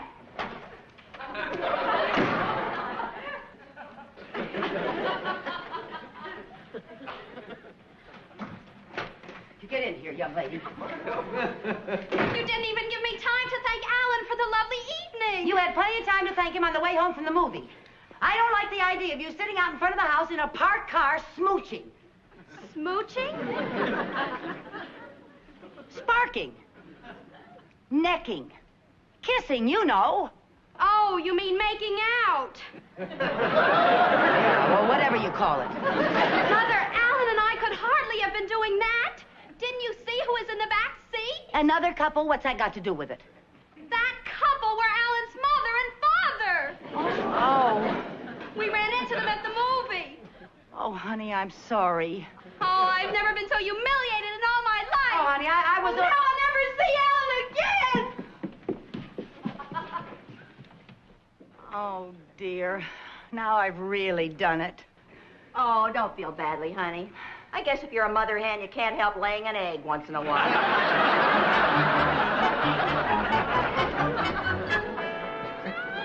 Oh, dear. Oh, Vivian, what am I gonna do? Well, the first thing you better do is stop biting your nails until you find a new manicurist. Oh, stop making jokes. I'm really serious. And I'm worried. She won't even talk to me. Hi, Mom. Hi. Oh! Where have you two been? Playing on the trampoline. Don't tell me you got that dirty playing on the trampoline. No, but it was on account of the trampoline. We wrestled in the mud to see who got the jump first. Yeah, looks like you're both lost. Mom, can we have some cookies? All right, but you gotta wash first. Do we have to? Yes, you have to. I told you we should have come in the back way. Oh. Chris, darling, I'm sorry about last night. I apologize, and I promise it'll never happen again. Good morning, Aunt Viv. Chris, baby, talk to me. Say something. Anything. Mother, you have ruined my life. Atta girl!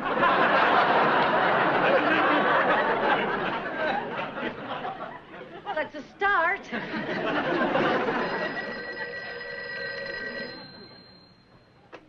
Hello? Alan? Yeah, she's here. Just a moment. Chris, it's Alan Harper. Really? Hello? Oh, hi there, Alan. Tonight? Oh, sure, I can go. Well, what do you mean you're surprised? My mother's the sweetest, kindest, most understanding mother in the whole world. Okay, Alan, I'll see you around 8. Bye. Gee, Mom, you really are a doll. Thank you. Oh, Mother. Yes? Will you do me a favor? Yeah, what? Well, if I promise to be home on time, will you promise not to wait up for me? I'll do even better than that. Just to show you how much confidence I have in you, I'm going to give you my door key tonight. Honest? Yep. When I get home, I'll wake you up and I'll tell you all about my day. Oh, thank you! Oh, how about that? 5 minutes ago, your life was ruined. A man calls and everything's all right again. That's youth. Youth? It works pretty well for oaths, too. Jan! Ha-ha! Oh, no, not again. Oops, 10:30. I guess I'll turn in. Good night. Aren't you going to bed? Well, I thought I'd pick up a magazine to read in bed. Lucy, you're not thinking of staying down here and waiting up for Chris now, are you? No, believe me, Viv, I wouldn't be caught dead down here after what happened last night. I just want to get a magazine to read in bed, that's all. Okay, good night. Good night, dear.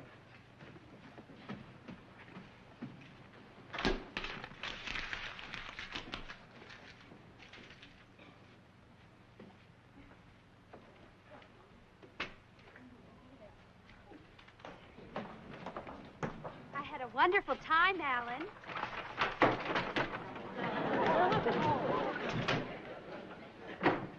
Gee, I hated to bring you home so early, but, well, I gotta catch a train back to school in the morning. Oh, that's all right. I told you Mom wasn't going to wait up for me.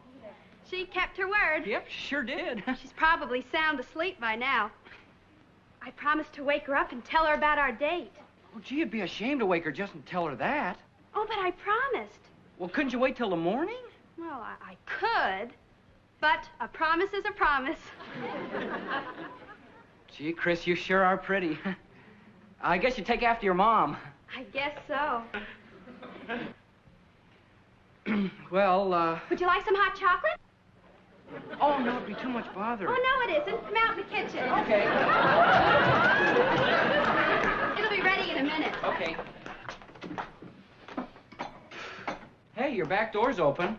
Oh, would you mind closing it? My silly little brother probably left it open. You know how kids are. Viv. Hey, Viv. Shh. Hey, Viv. Viv. Ah! Oh. Tiger, what are you doing? Don't you ever sleep? Go on home. It's just me. Go on home. Hey, Viv. Tiger, will you get out of here? It's me, remember? Remember that leg of lamb last night? It's me, the Horn of Plenty. Go on home and do some push-ups. Hey, Viv.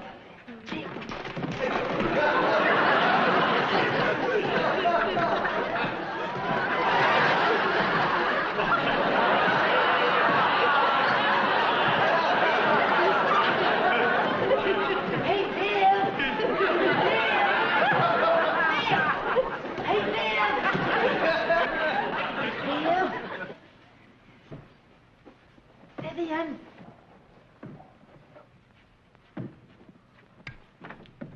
Lucy? Out here, Viv.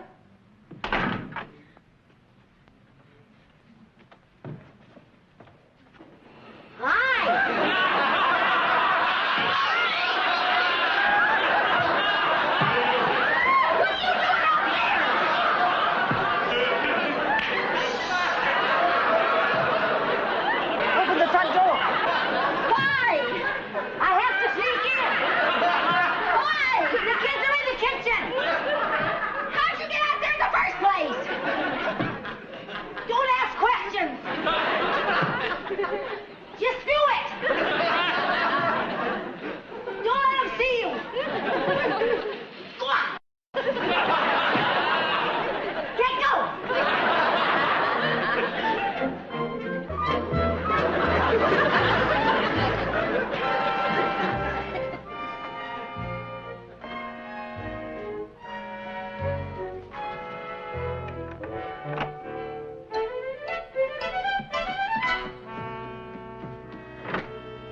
Come on, Alan. We can have it in here. Fine with me.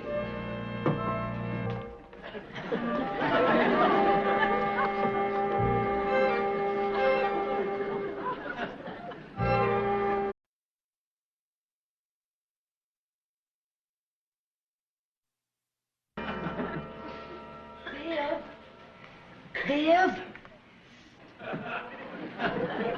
Oh, Viv! Oh, no, not again. I can't get in. What about the front door? Too late, grab me. Grab you? Are you crazy? Try it. No, Lucy, it won't work. It's got to work. Well, it won't. There you go with that negative thinking. I gotta get in. What'll I do? I don't know. What'll I do, Lucy? Stand back.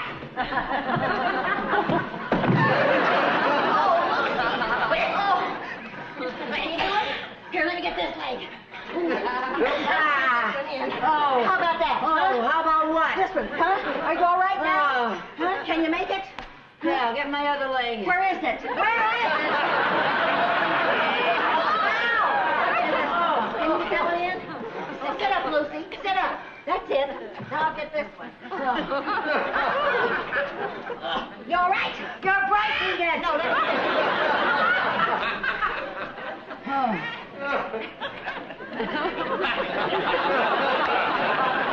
Will you kindly tell me what this is all about? Later. I gotta go to my room and go to sleep so Chris can wake me up and tell me about her date. What's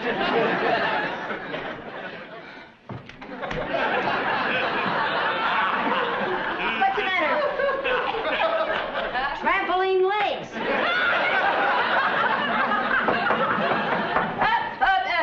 Who is it? Yes, Chris? May I come in? Yes, you can come in. Yes, Chris. Yes. Come right on in. Mother's not in her room. She's not. Do you know where she is?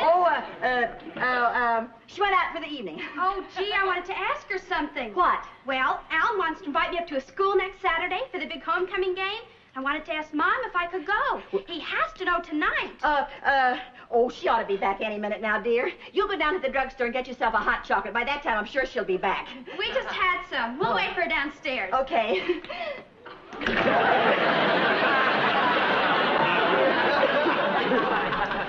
Boy, are you a dumb bunny. Why'd you have to tell her I went out? Don't snap at me. How did I know she was going to wait up for you? Oh, couldn't you think of a better story than that?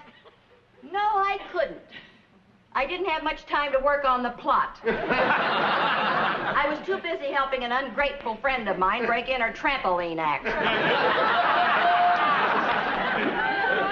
Well, I'm sorry, Viv. I'm sorry I snapped at you. It's just that now, thanks to you, I've got another problem. What's that? I'm supposed to be out for the evening. If I get down the stairs, the kids will see me. How do I get out of the house? Well, back to the old trampoline. Come on. Oh, Viv. Oh, now, wait a minute. What about clothes?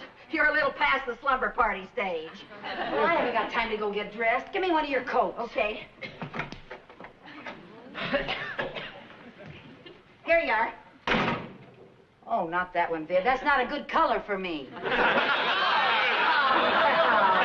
the difference? Well, to tell you the truth, Viv, I never liked that color on you either. Well, you put this coat on. Bouncing beggars can't beat choosers. There you go. That's fine.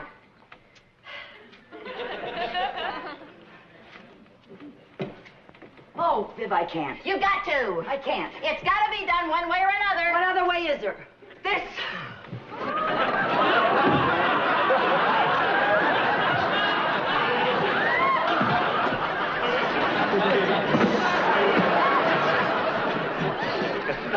I forgot shoes. I'll throw you down a pair. Be sure they don't clash with the coat.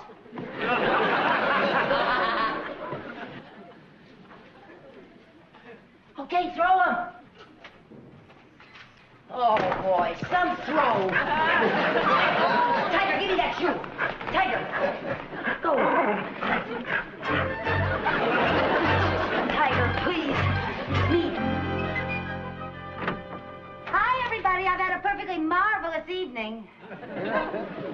Relax. Alan left ages ago and Chris is in bed.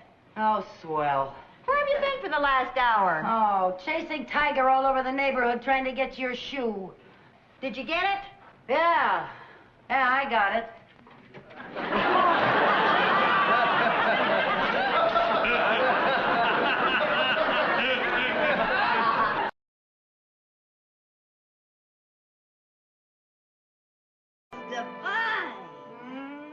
It is divine. Oh, say, Viv, you've done it again.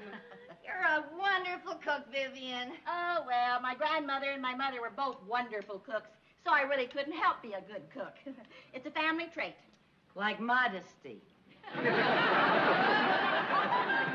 now that's not a very nice thing to say, Lucy, just because you don't know how to cook. What do you mean I don't know how to cook? I had a mother and a grandmother, too, you know. Oh, let's face it, the only thing you know how to cook is a peanut butter sandwich. Is that so? Yes, that's so. Do you remember those chocolate brownies she made for the bazaar, that PTA bazaar girl? Remember that? We made a lot of money off of them, no? We sold them for $1 a piece to use as paperweights. You know, I'll show you whether I can cook or not. I'll make the dessert for next week's bridge game. You'll make the dessert? Yes. Are you ready, girls? How would you like your peanut butter sandwich, with chocolate sauce or a la mode?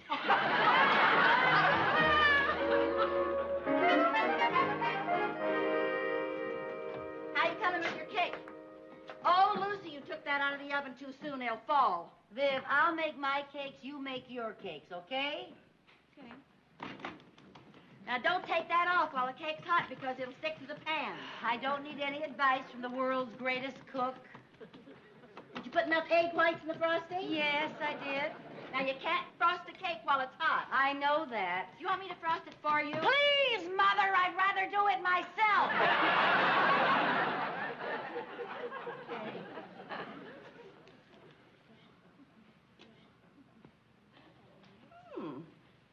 It's not bad. Here are the girls.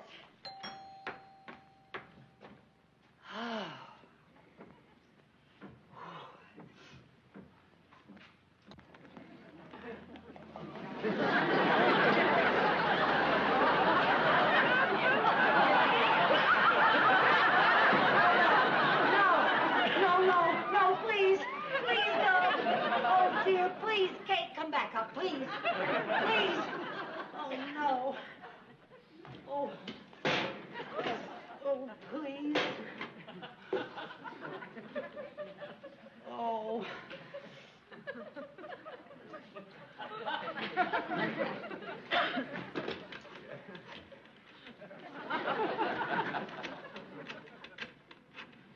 And so, gentlemen, I suggest we approve the loan to the McQuillan Construction Company. We certainly have need here in Danfield for additional housing. And it seems, Mrs. Hutton, I thought I told you I didn't want to be interrupted. I know, sir, but you have a very important telephone call. She says it's a matter of life or death. Oh, really? Excuse me, gentlemen. Who is it? Mrs. Carmichael. Hello. Mr. Mooney, are you still coming by my house this afternoon at 3:30 with those papers you want me to sign? Yes. Will you please go by Trumbull's Bakery, and would you please pick up a large sunshine cake with white icing? Look, Mrs. Carmichael, I'm in a meeting. I can't possibly go... Mr. Mooney, have I ever asked you to do me a favor before? Hundreds of times.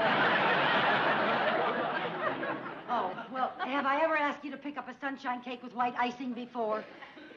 There you have me. Good, then it's all settled. Now listen, when you get here, sneak in the kitchen door and put the cake on a plate that I'll leave there. And then come around to the front door like you just got here. Yes, I'll do it. I'll do it. Goodbye. Goodbye. Oh, say, Viv, I ran into Thelma Green down at the Danfield Tribune today. She said you're going to enter that pie baking contest again this year. That's right. Yeah, well, then I may not enter. Me either. You always win, Viv. Oh, don't be such poor sport. After all, I've only won that pie baking contest 5 years in a row. What about you, Lucy? Are you going to enter the contest? Lucy? What? Oh, she gave up after the first year. You know, she was the only contestant who forgot to turn her oven on. Well, we all make mistakes, Vivian. How about that, Kathleen? We did it again. Double and redouble. Hot dog. Oh, good partner. We may beat him yet.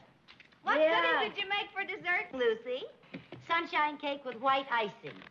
Oh, that sounds delicious. 1 club. Pass. Lucy, don't you think it's time for you to ice your cake? No, there's no hurry. I'll do it pretty soon. 1 heart. Pass. 1 no trump.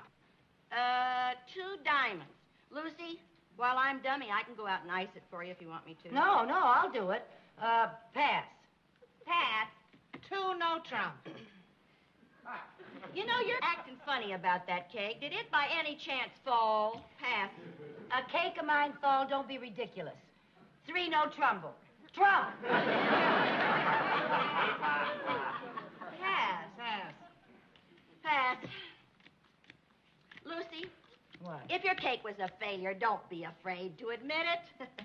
I baked some ice cream puffs yesterday. There's several of them out in the icebox. We can have those. Viv, we are going to have a beautiful cake for dessert. We do not need your day-old baked goods. I will match my day-old baked goods against anything you can bake. Oh, is that so? Well, that's not a very nice Girls, thing to please, say. please. If I get a chance, I Lucy. do pretty good things out there, but I can Lucy. never get in the kitchen. Lucy, since you're the dummy, go out in the kitchen, ice the cake, bring the cake in, show it to Viv. Viv, you look at it, and stop yakking, and let's play bridge, okay? Okay.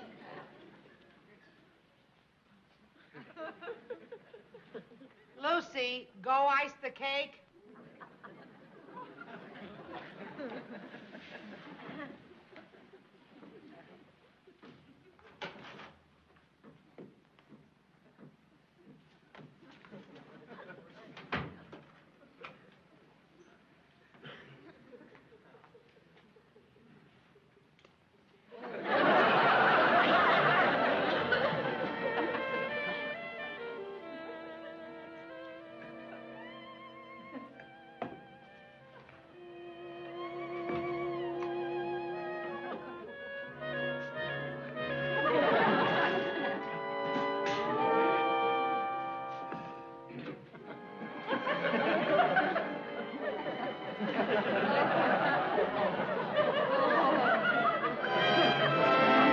That's game. You and Kathleen won.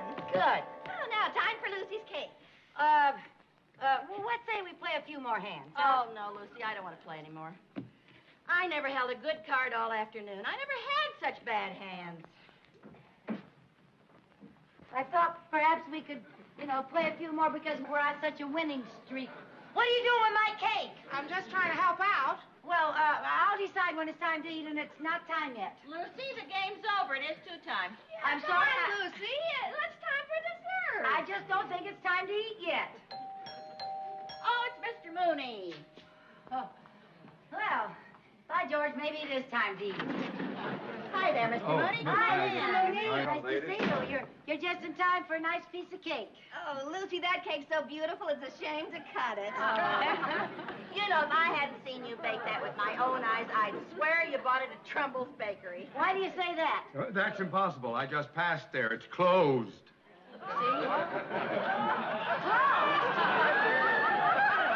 That's right.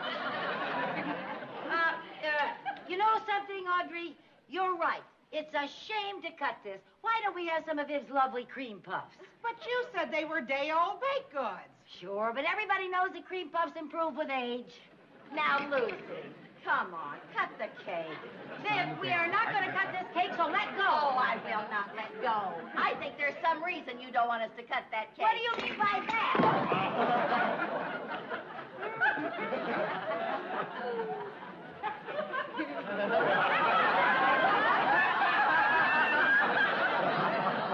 Well, Lucy, what happened to the cake?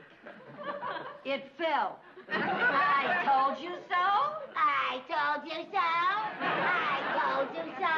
So that's what I saw in the wastebasket in the kitchen. I thought somebody run over a volleyball. Go ahead and laugh. Go ahead and laugh.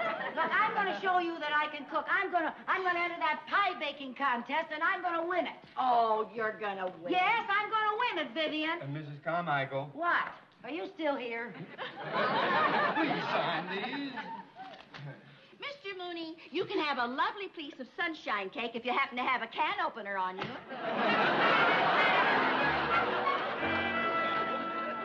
Welcome, ladies and gentlemen, and contestants, to the 6th annual pie baking contest.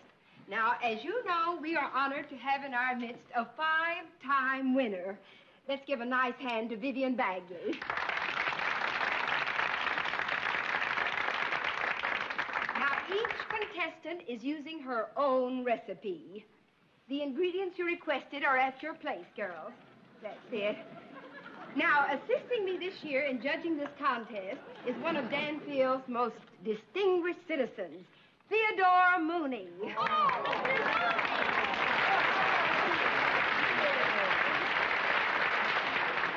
With Mr. Mooney, one of the judges, I don't stand a chance. Oh, they don't put the names on the pies. They just use numbers so they can be impartial. Oh, well, then I've got as much chance as anybody else. Yes, you have a big chance until the judges taste your pie. Now, ladies, is everything arranged the way you want it?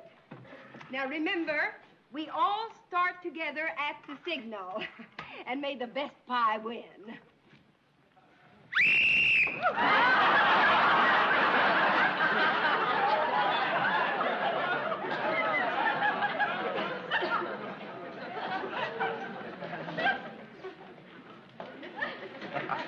Scared me to death.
Well, ladies, this looks like the best bunch of pies we've ever had. My. Now, maybe you'd like to freshen up just a wee bit because the photographer's going to want to take some pictures. And right after that, we're going to start the judging. Isn't mine pretty? Number 9 is in the bag. Well, I haven't got a chance. My pie turned out to be a complete failure. Really? How'd yours turn out, Kathleen? Oh, it's the best pie I ever made. Oh. Maybe you'll win. No, I won't. Looks so good, I ate it.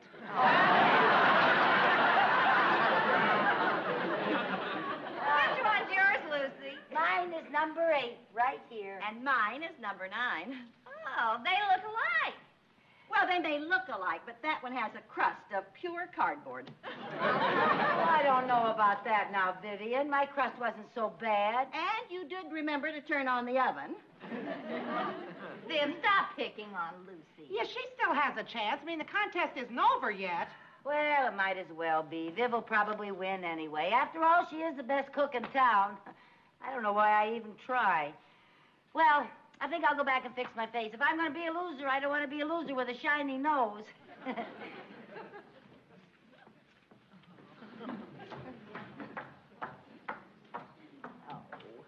Poor Lucy. I wish by some miracle she could win. So do I. I can top that. So do I. Really, Viv? Oh, the poor little thing. I shouldn't have picked on her like that. I feel like a heel. Well, it's in the hands of the judges now. Let's go get ready for the photographers. Yeah.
Don't be... What? Don't be nervous.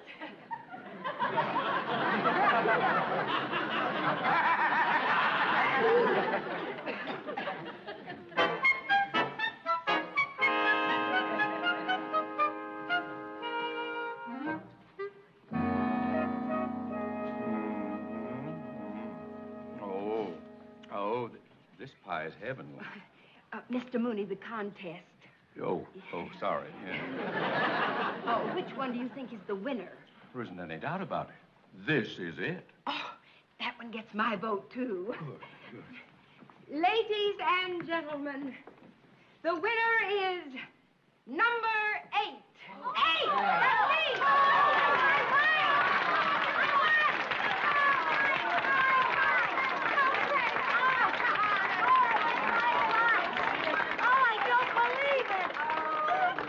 Congratulations. I'm really glad you won. Thank you, thank you. On behalf of the Danfield Tribune, it gives me great pleasure to present you with this gold cup for the best pie in the contest. Oh, thank you. May I add the best piece of pie I ever put in my mouth? Oh, thank you, Mr. Mooney.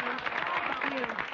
Would you care to say a few words? Tell us how it feels to win the cup? Oh, no, I couldn't. I was just lucky, that's all. Well, all right.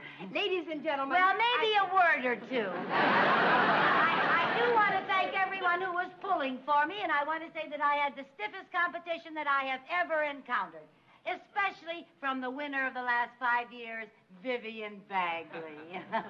I almost didn't enter this year, you know, because I didn't want to compete with Mrs. Bagley and jeopardize our friendship. But then, because of my friendship for Mrs. Bagley, I decided to give her some competition so that when she won, she'd have a real victory. Of course, she didn't win, she lost, but, well, that's how the pie dough crumbles. So thank you very much, ladies and gentlemen. It's been a real thrill.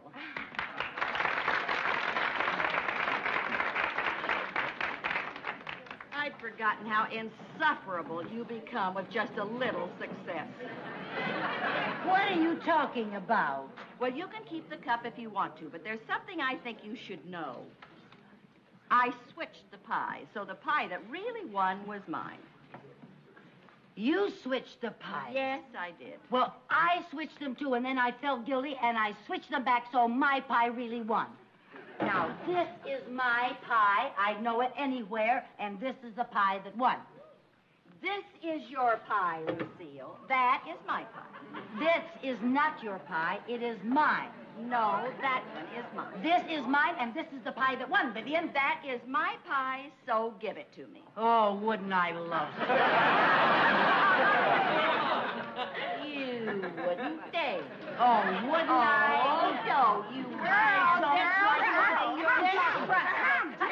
Right across. Lucy, the photographer would like to take a picture of you with your pie. Oh, all right, thank you. And I think that last year's winner should be in it, too. Come on, Viv, honey. Oh, wonderful. Mr. Mooney, would you come up here with the girls, please? Oh, yes. Down here. Yes. Mr. Mooney, would you hold the cup? Yes. Thank you. You can sort of be presenting it to Oh, me, you yes. know. I really should be holding the pie. Viv, I'm the one who won the cup. Well, I'm the one who baked the pie. Vivian, will you give me that, please? No, I won't. It's mine. It's mine. Will you give it to me, please? Oh, all right.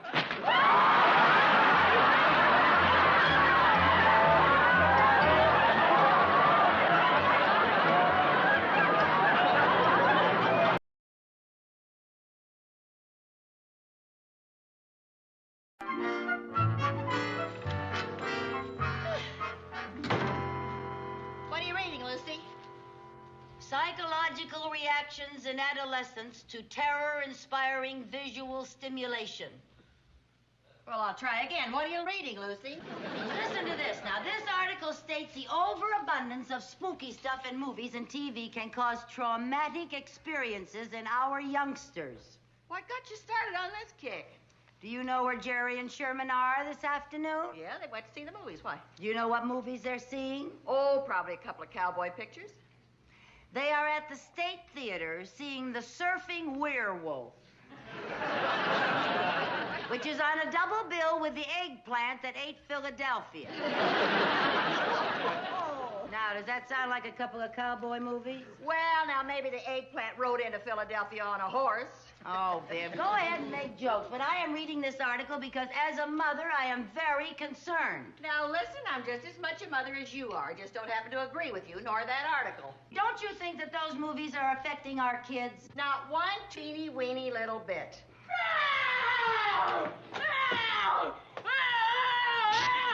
Jill! Jill! Jill! They left us! We're doing to a vampire!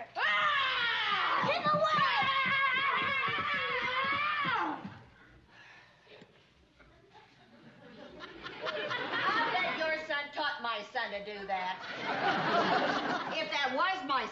that mask. Now, you know darn good and well that Jerry didn't teach Sherman anything. They got all that from those horror movies. That's a horror hootenanny that they learned. Oh, they were just playing. Oh, playing. Oh, those horror movies aren't so bad. They don't make the kids steal or run away from home. Yeah, some night when there's a full moon, they might fly away from home. No, really, Viv, I think that you and I should go see some of these horror movies and decide for ourselves whether they're bad for the kids or not. Okay, I haven't seen a movie with a monster since Gone with the Wind. There was no monster in Gone with the Wind. You didn't see my date. Well, I guess if we're going to go to the movies, we'll have to hire a babysitter. I'm not even sure I can find a babysitter at this late date. Come in. Oh, hi, Mr. Mooney. Hi, Dad. Ladies. I'm on my way home and brought your monthly bank statement over. Well, thank you, but couldn't you have just mailed it? Mail your bank statement? Don't you know it's illegal to send questionable matter through the mail? But, you know, we had a lot of expenses this month. We had to have the TV man here and the carpenter and... Oh, and then there was that cute plumber who was here twice before we found out he was married. You don't require all those professional services. What do you mean? Well, why don't you call on your friends or your neighbors if you need something done? You mean like babysitting? Exactly. You know, Mr. Mooney, Vivian and I consider you one of our closest friends. You do? Oh, yes, we do, Mr. Mooney. Yes, and it just so happens that we need a babysitter tonight, and inasmuch as you think that we should call on our neighbors and our friends so we would be able to save a little money, I thought perhaps if I'll do it. What'd he say? He says he'll do it. You mean you'll really babysit for us tonight? Certainly. Anything's better than sitting at home with my wife.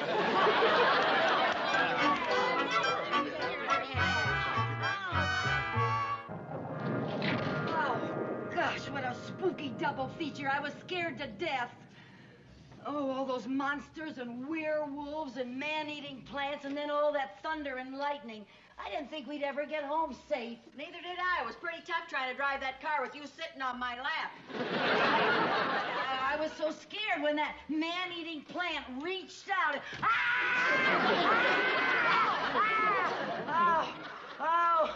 Oh. No wonder you have trouble getting babysitters. Oh, I'm sorry, Mr. Mooney. We're just a little on edge. Have you seen the eggplant that ate Philadelphia? I didn't even know that Philadelphia had been eaten. Now, wait a minute. She's talking about a spooky movie we just saw. Yes, and it just scared me to death. Well, it doesn't surprise me. Well, good night, ladies. Oh, Mr. Mooney, do you really have to go now? Yes.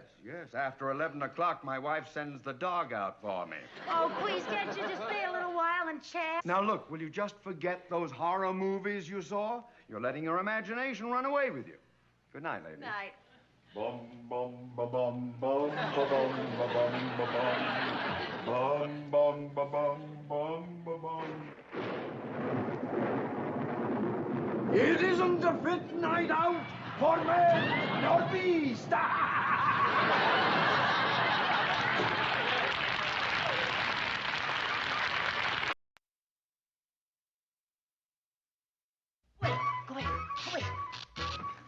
Go away. Who is it? It's Vivian. Vivian who? You open this door now, or I'm going to sleep in my own bed. Okay. Okay, hurry up. Honest, too. Hurry up. Oh. What is all that junk? Well, this is one of Jerry's tent stakes to drive through a vampire's heart. And this is a garlic necklace. Garlic wards off evil spirits. It wards off anyone. Boy, I wish I'd have had one of those when I was married to my ex-husband. Viv. What do you do with that silly little toy gun? I'm not taking any chances. Oh, honest. Well, I'm not going to let this spooky stuff get to me. Now, let's go to bed and go to sleep. Viv! What? Don't turn off the lights. Leave the lights on, Viv. We're going to sleep all night with the lights on because you happen to be in... Please, Viv, leave the lights on. Oh, I can't sleep with the lights. Oh, all right. Please.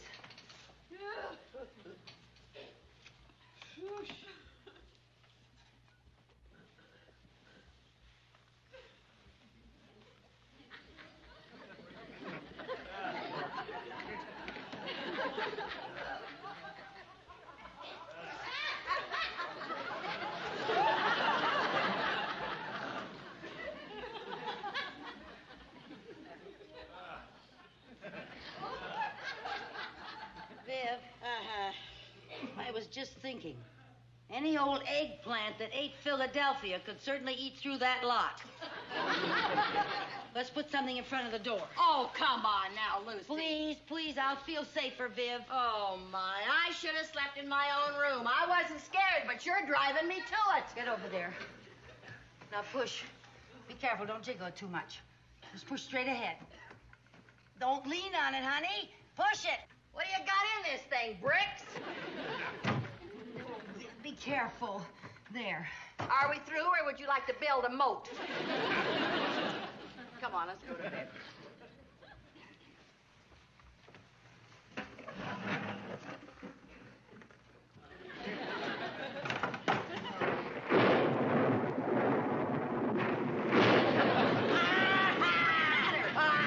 I landed on the tent stake. Oh, I'm surprised the bed didn't collapse. Oh.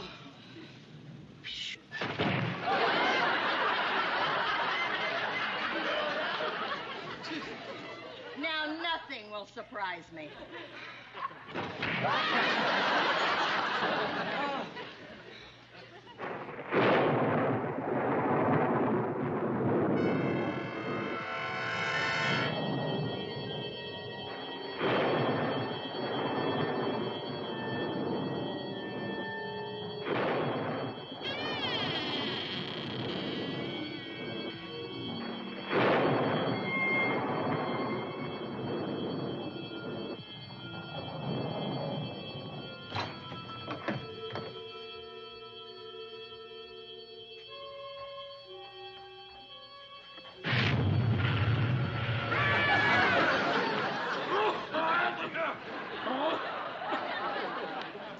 I simply must give up smoking.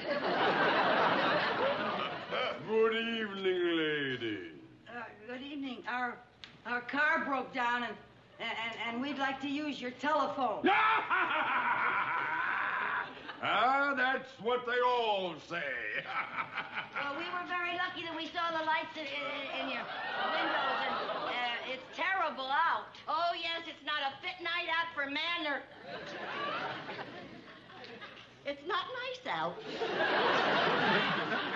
Not yet, Ringo.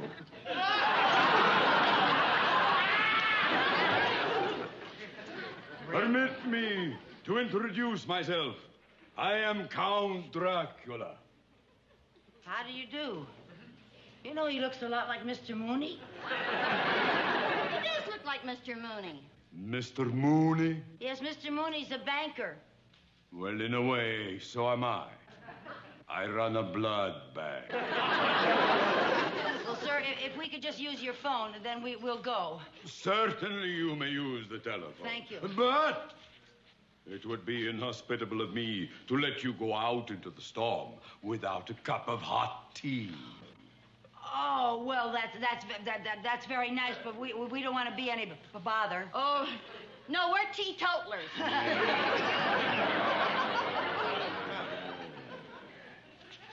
Sit down! Ringo, serve the tea.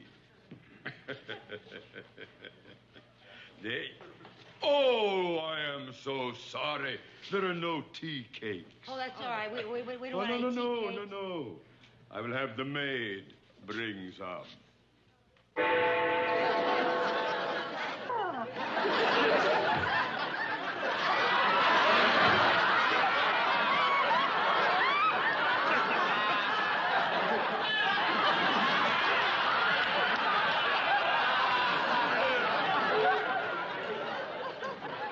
Would you please bring some tea cakes, Loretta?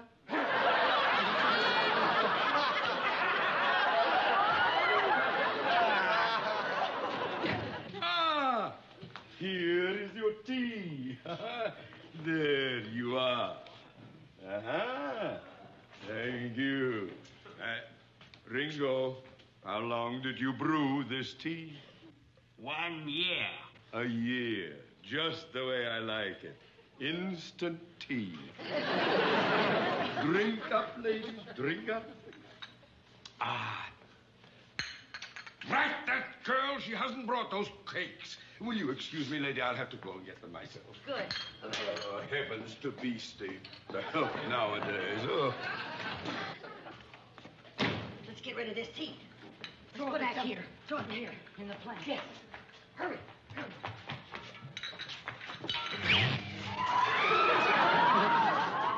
He didn't like it either.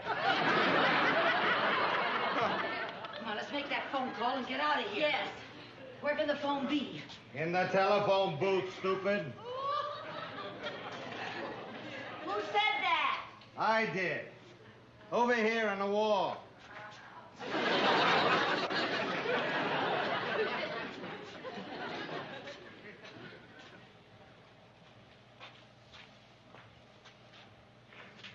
Who are you?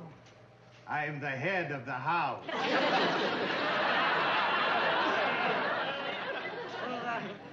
Where did you say the phone is? Right over there. Oh, thanks a lot, sir. So do I.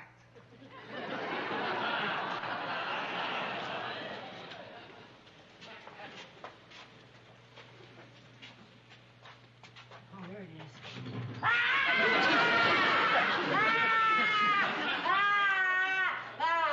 Oh, boy, he sure has been waiting a long time for his number.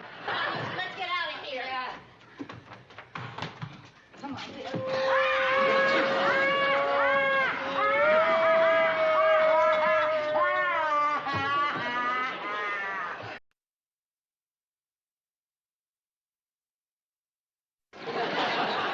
How are we going to get out of here? Hey, come here.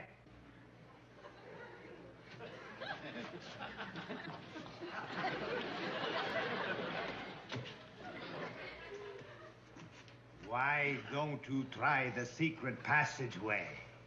Oh, is there a secret passageway? There's always a secret passageway.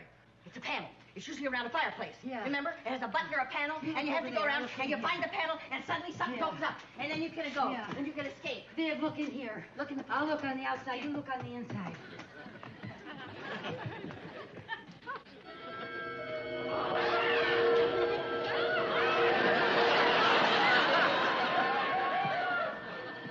Viv, let's hold hands so we don't get separated.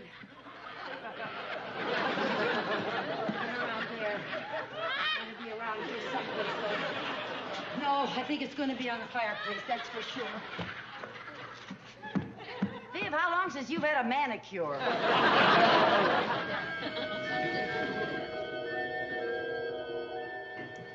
There's no secret passageway in the fireplace, Lucy. Well, it's got to be around here someplace. Let's go. Let's find it.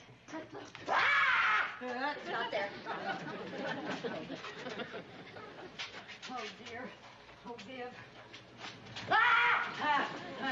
Going somewhere, lady? Well, we were just looking around. Oh, yeah, it's a nice place you have here. Yes. Well, please make yourselves comfortable. Please.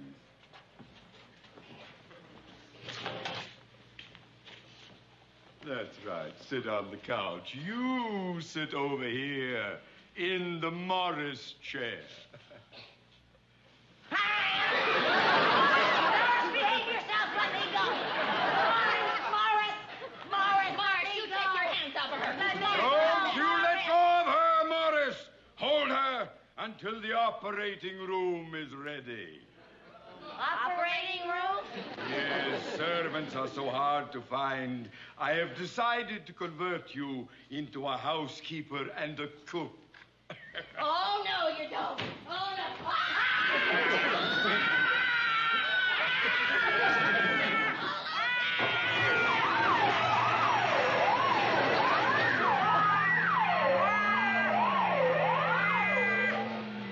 Table for two, right this way.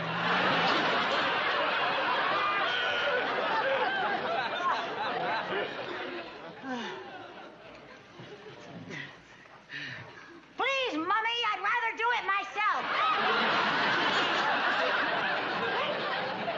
And now to turn on the electric dehumanizer.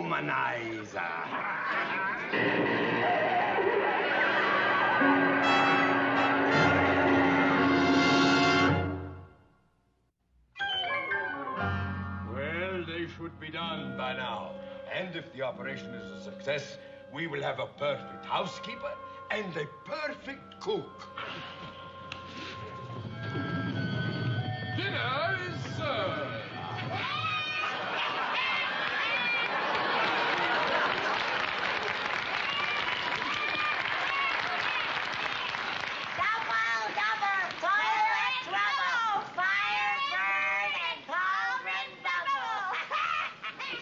You may serve the dinner, pretty one. All right, sire. He was talking to me. I'm the pretty one. Oh, he was talking to me. I'm prettier than you. No, you're not prettier than you. Sassafrasa, I'm the pretty one. Ladies, I'm the pretty one, Sassafrasa. ladies, please don't argue. Why don't you ask the magic mirror on the wall? Well, that's a swell idea.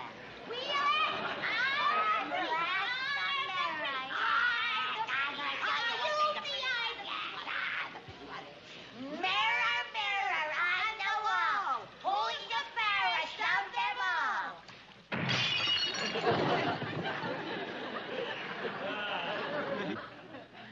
Well, I guess you should toss up.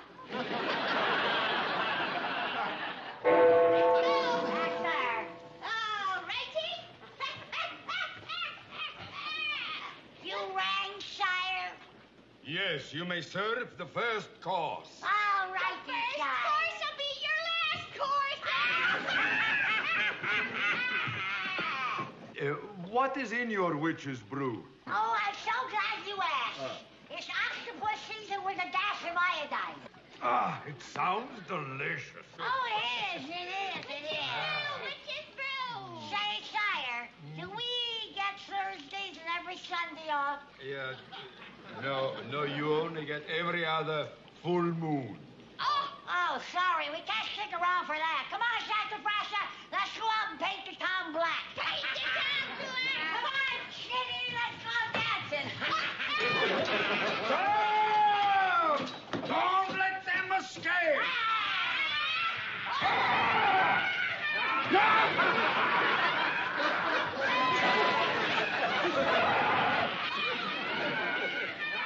Swing your partner, don't be a fool. With an OC do, with a half beat do. With an element left and an element right, let's all go out a happy tonight. We're all right in, we go like those, we go like this, from coast to coast. Well, swing your partner, don't be a fool. With an OC do, with a half beat do.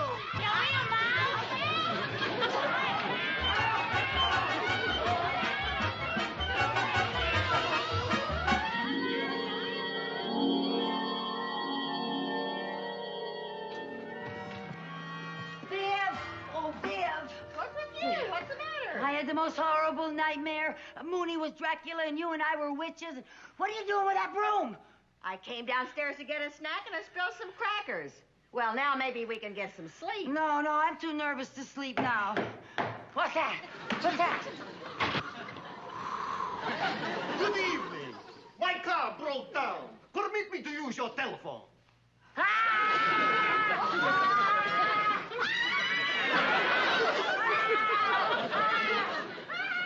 Calm down, ladies.